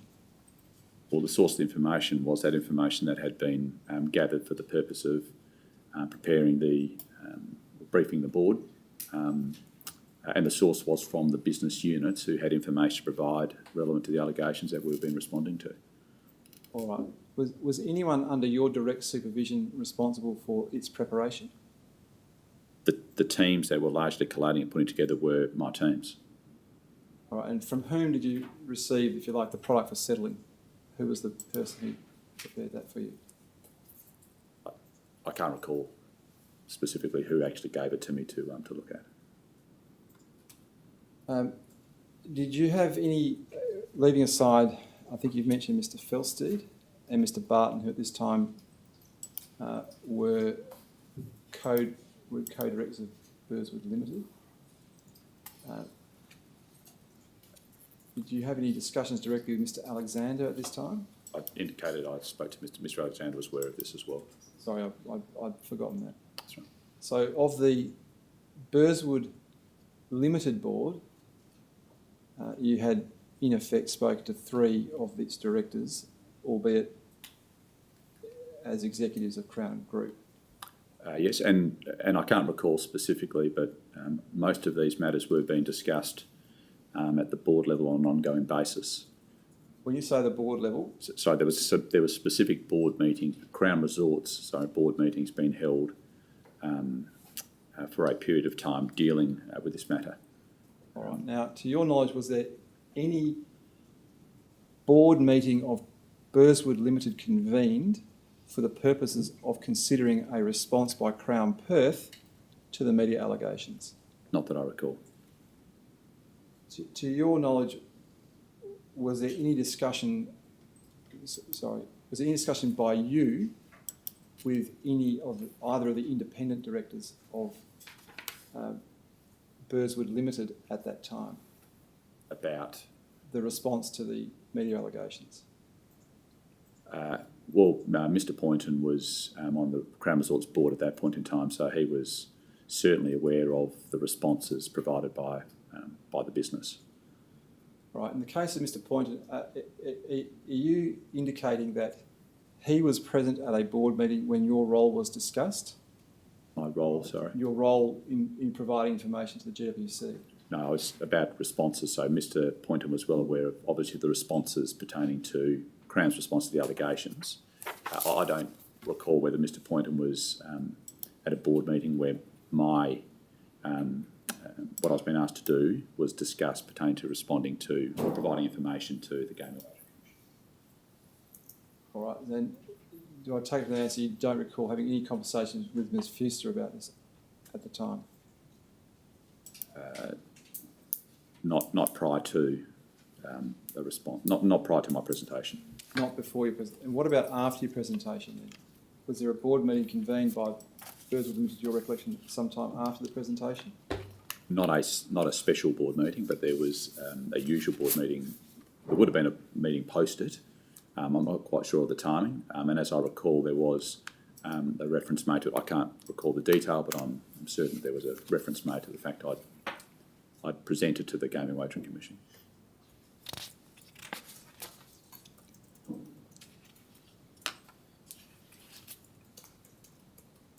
All right. Now, can I ask you just some general questions about the nature of the way in which the Perth Casino has been regulated over the course of your employment with the Crown Group? And I'm going to ask you put things in a sort of general way, and again, you can feel free to disagree or qualify these. Would it be fair to say that at the time that you commenced your employment with the Crown Group, the nature of the regulations in Western Australia, it was more highly regulated at the time you commenced than it was at the time you departed? I don't necessarily agree with that. All right. Well, I'll give you some specific examples, and you can... Sorry, I might add, just save for the removal of the 24/7 government inspector presence. Yeah, so I want to take you through some of the examples to see what your view is of the outcome of that from a regulatory point of view. So in 2010, you're aware that the regulations concerning the junkets were removed from the regulations of the GWC regulations. Yes. And the consequence of that was that prior approval of junket operators and junket representatives was no longer required by the GWC. Prior to that, it was required. Prior to that it was, and after Yes, it wasn't. no, that's correct, yes. So after the removal of those regulations, the approval process for junket operators was solely within the remit of Crown Resorts, or Crown Perth. Yes. So that's a form by which regulation has been reduced of that area of Crown Perth operations. Of that specific area, yes. All right.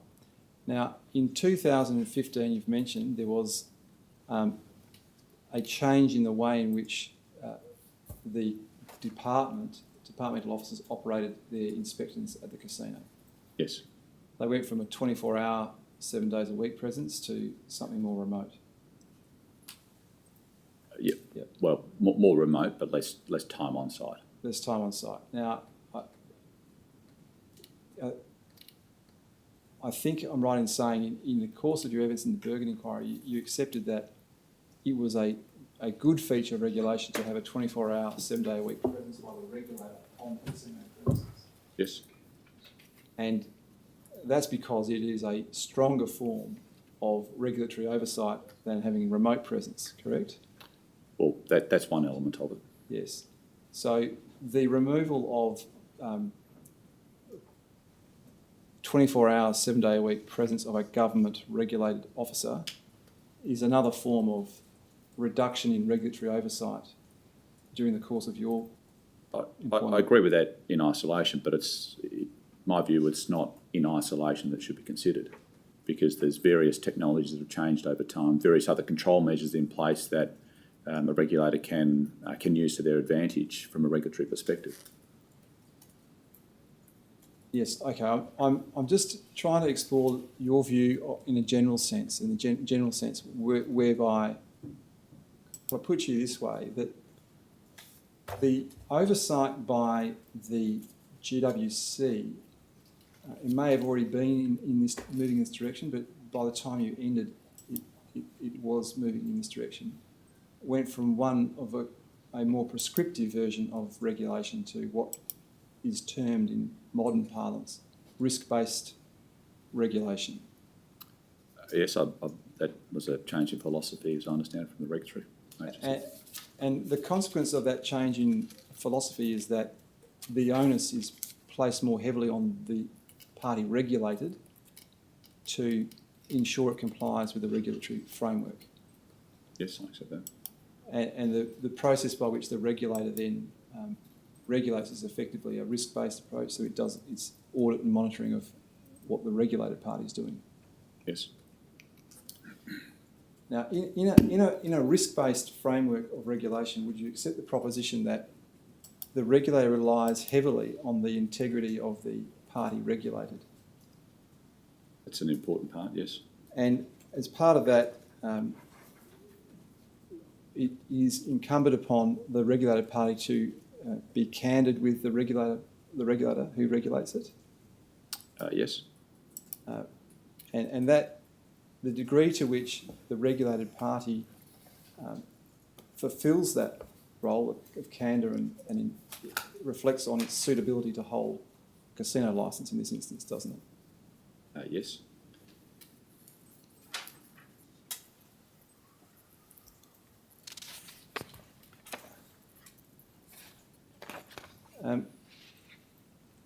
Now,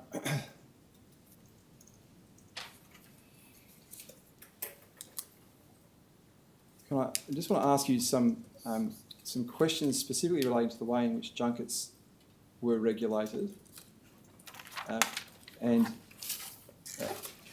something that you may be able to assist the Commission with is to understand the way in which the casino manual operations dealt with junkets, because you may recall there was an amendment to that in 2017. Yes. So in the presentation you gave for GWC, you mentioned that by 2017 there was no requirement for the Perth casino operator to provide the department, so the GWC, with any information about junket operators. Yes. In Victoria, the position was different. There was retained a requirement to notify the Victorian regulator of who was operating junkets at the Melbourne Casino. Yes. Now, can I ask you to turn to paragraph 103 of the witness statement.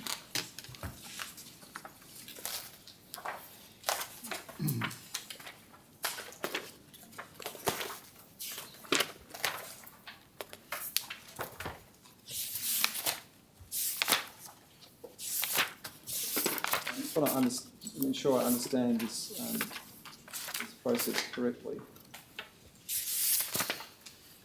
quite a long paragraph, Mr. President. It deals with quite a lot of subject matter. It's essentially the process by which, at the time you gave your evidence in the Bergen inquiry, Crown Perth approved junket operators.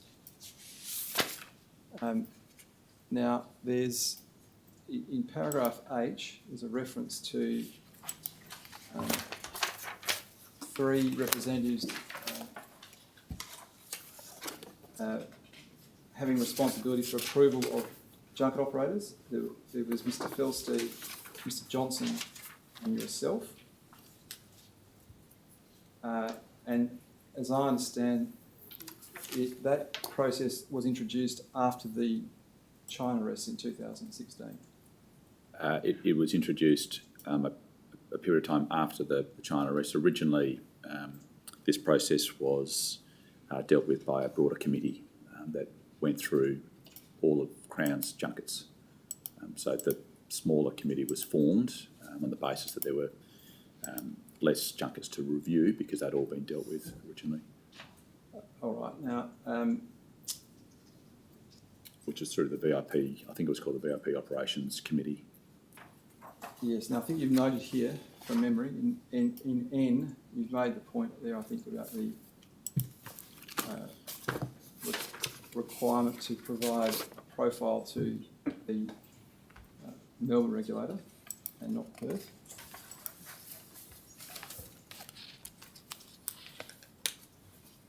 Yes. Now, there's a topic that is of interest to me. Just trying to find the reference for it. I've got a reference to V, which may or may not be right. Right.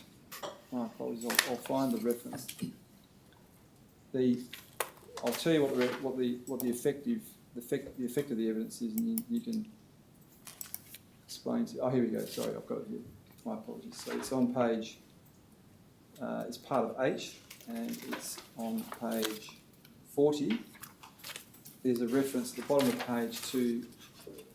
You're explaining the process of consideration of due diligence information. So can I just check H, page 40? I've got H on page 38. You have. So it starts on H. Oh, sorry, it's I. Oh, sorry. My apologies. So it's I Roman 5. It's all a bit confusing. So in that paragraph, you're describing the due diligence process, and at the foot of the page, on page 40, there's a reference to the screening that's undertaken at the border by the Department of Home Affairs. I just want to understand what precisely it is about that you regard as a strengthening of the process.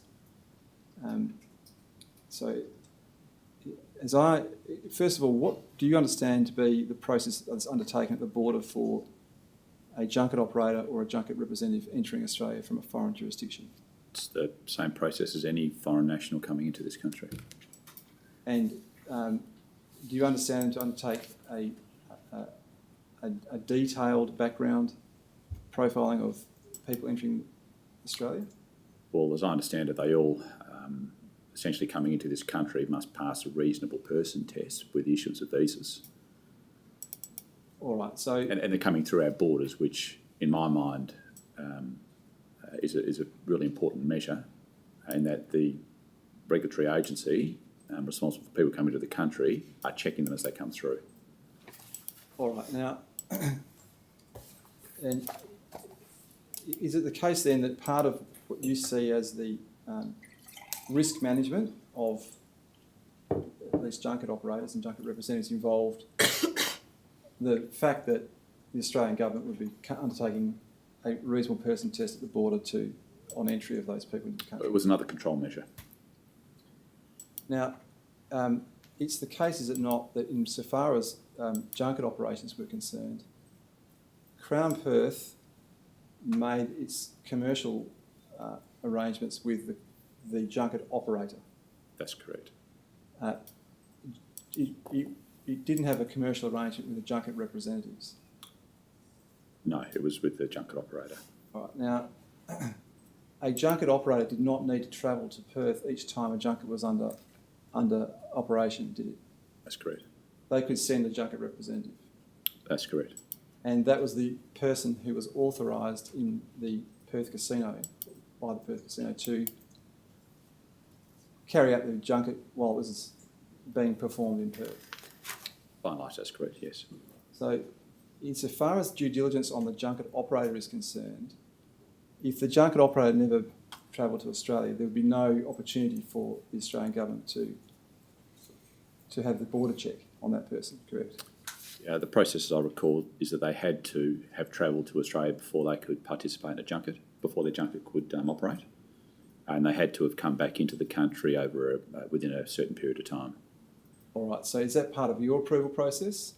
That's part of the approval process per se. I mean, Not that, sorry, that's the Crown approval process in terms of junket operators. as part of the Know Your Client, was it? No, part of the Crown approval process. So one process was for you to be a junket operator. You could go through all the various checks and balances, but one thing that had to occur was you had to come into Australia. Okay, thank you for that clarification.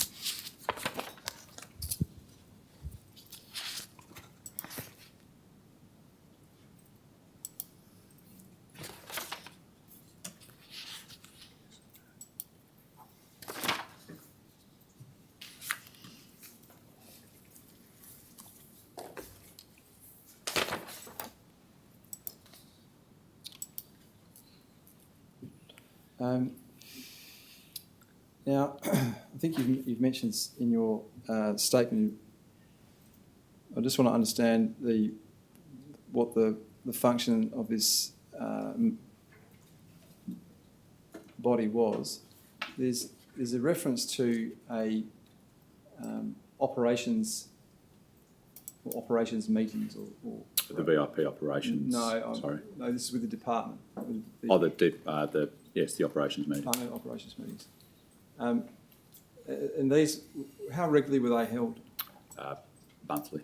Monthly. And is it the case they ordinarily were held after a GWC meeting? To the best of my recollection, yes. And I think you were the chair, Yes, I was. and the permanent members of that committee were who? What in positions? The Chief Casino Officer. Generally speaking, two other senior members of the gaming department or the government department. The General Manager, Legal and Compliance, Chief Operating Officer of Gaming, Manager of Gaming Products, and Manager of, I think the title was Manager of Regulatory. I think that was if I recall, that was the composition. All right. Now the names of those positions may have changed from time to time, but I'm interested in a period of around. Well, you can tell me if there's a wrong or not, but I'd say for some period before your departure, the chief casino officer was Mr. Connolly, Yes, and he was a regular attendee at those meetings. yes, he was. You were chair of that committee, and Yes, you were a regular attendee. I forgot the name of the position. The legal officer was Mr. Murray, yes. correct? And there was a position as well dealing with regulation. That was Mr. Hume. He had left some time before. When did Mr. Hume leave?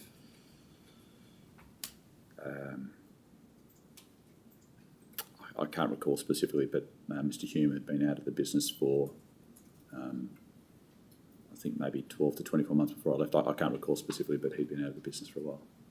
All right, but there was a period of time, was there not, when Mr. Connolly, yourself, Mr. Murray and Mr. Hume all met regularly once a month on the operations meeting, for Yes. operations meetings? Now, in the course of, or one of the I guess purposes or reasons for that meeting, you discussed from time to time proposals of Crown Perth that were before the GWC. That was one of the agenda items. So you provided potentially advance notice of proposals that were in the wind. We were conscious of informing the regulator of matters that were potentially coming forward. And were you provided with information from Mr. Connolly or the other departmental members of the operations meetings with information on the deliberations of the department concerning your proposals from time to time? No, not that I can recall. We would have a discussion about a potential proposal as to, from a regulatory perspective, we're always conscious of what the regulatory perspective might be from a particular proposal. So there would be discussions about what we were considering, and there would be some comment provided. It could range from nothing through to a particular point of view. Was there not discussion from time to time about the progress of your proposals through the government system? Oh, we were always interested in how matters were progressing as to timing, as to whether there are any issues that we could assist the regulator or the commission with. We were always engaged to understand what further we could do to assist. So part of the subject matter of these meetings was to involving information exchange between Crown Perth and the regulator or the department about. I'd loosely describe it as that.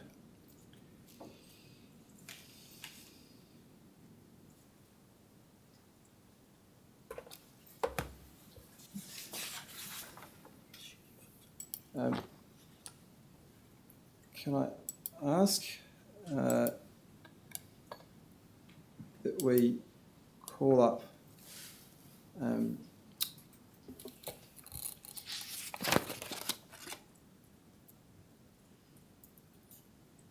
but before I do you recall a time in 2014 when the GWC was considering a proposal to increase the speed of play of EGMs from 5 seconds to 6? No, sorry, I don't. All right. I'll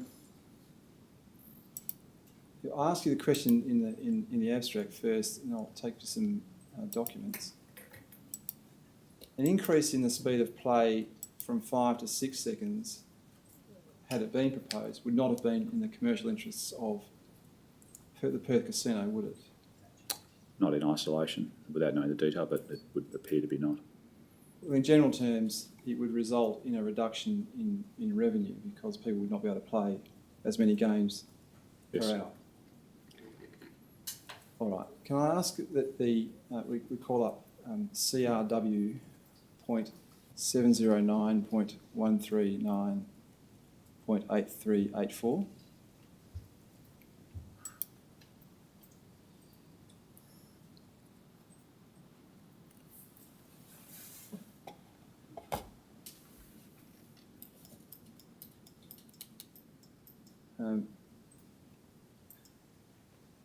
And I've just asked you to read that email and see if it refreshes your memory about the matter.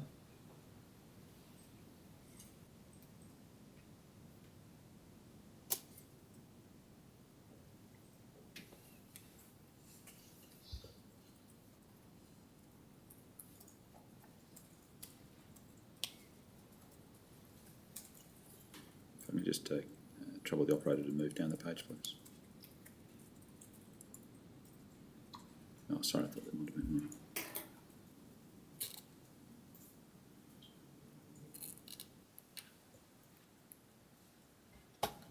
I'm struggling to recall. All right, this. well, I'll show you another one and see if it helps. This is document DLG.8001.0022.7525.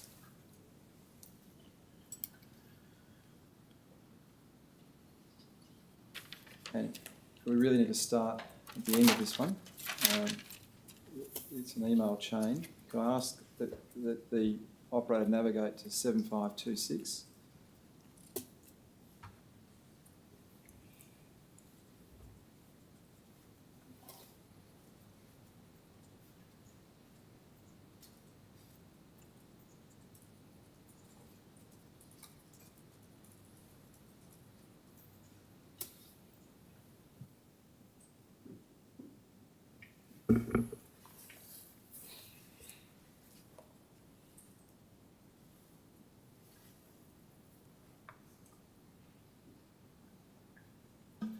Yes, that's All right, now does that help to refresh your memory that in 2014 you were aware of the potential proposal to increase the speed of play? got no independent recollection, but obviously I was involved in it. Okay, well, could I just draw your attention to some aspects of the email and to see if we can assist you to refresh your memory. Under the heading financial and flow-on effect, you'll see there's a reference that you're responding to the request for information on impact. Yes. And you've given reasons that relate to effectively financial reasons, Yes. largely.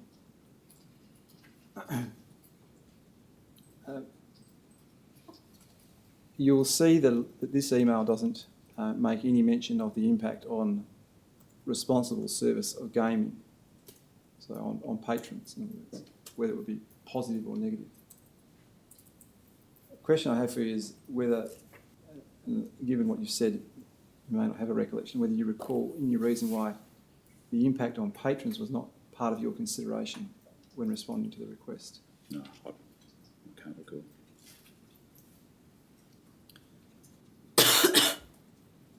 You appreciate it may be important to this Commission to understand the extent to which Crown Perth was continually giving consideration to responsible service of gaming. I understand that, yes. And in that context, have you still no recollection at all concerning this proposal? I don't recall this proposal, sorry. All right. Can I just wish to draw another aspect of this email to your attention, which is the nature of the communication from Mr. Connolly to you.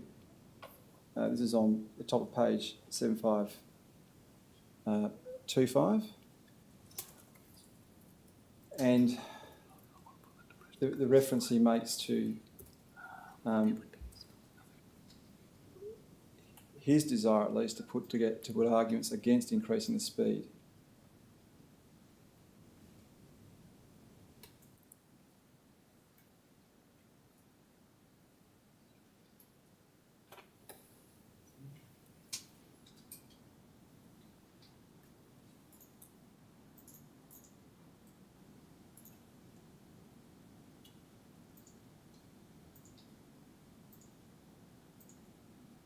Okay. Yes, I've read that, thank you. Do you have any recollection of having discussions with Mr. Connolly around this time related to this proposal? No, I'm sorry, I don't recall this proposal. All right. Now, can I just draw attention to another aspect of this email then?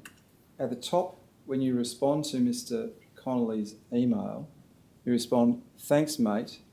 Very much appreciated. Cheers, JP." Is that the way in which you regularly communicated with Mr. Connolly? I regularly communicate that with a lot of people it's probably my nature, but I did communicate with Mr. Connolly at times like that, yes. Do you consider it an appropriate form of communication in that sort of familiar way with the Chief Operating Officer of the Perth Casino? Not regularly. When it's read like this, it looks a bit different, but that is a bit of my nature in a friendly environment. But I accept the fact that dealing with a Chief Casino Officer, language is most probably too familiar in this form.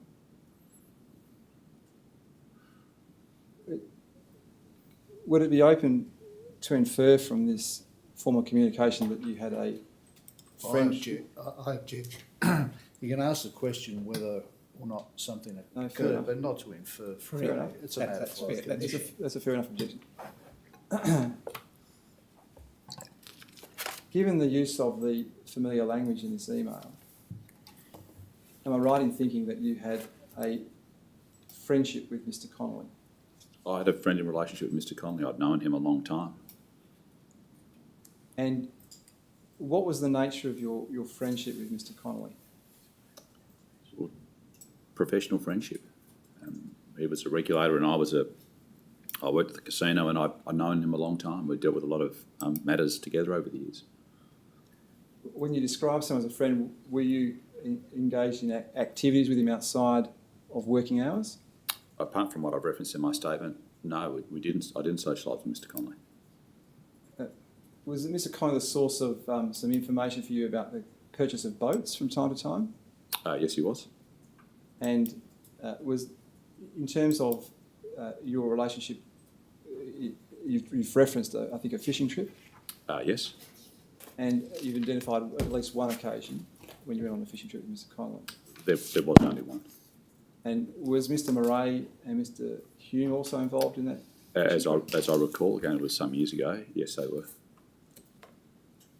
And you understood, did you not, at this time, that during the period that you were an employee of Crown Resorts, that Mr. Connolly also had a friendship with Mr. Murray? Yes, I was aware of that. And he had a friendship additionally with Mr. Hume? Yes, I was aware of that. And the four of you, from time to time, engaged in what might be described as informal email communications.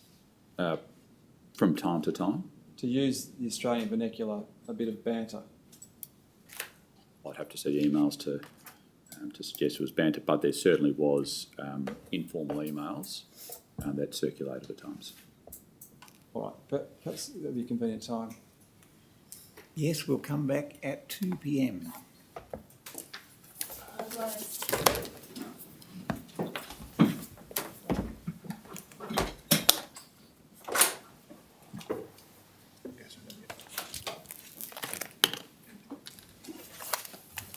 Have we got time? Did you get the number of that?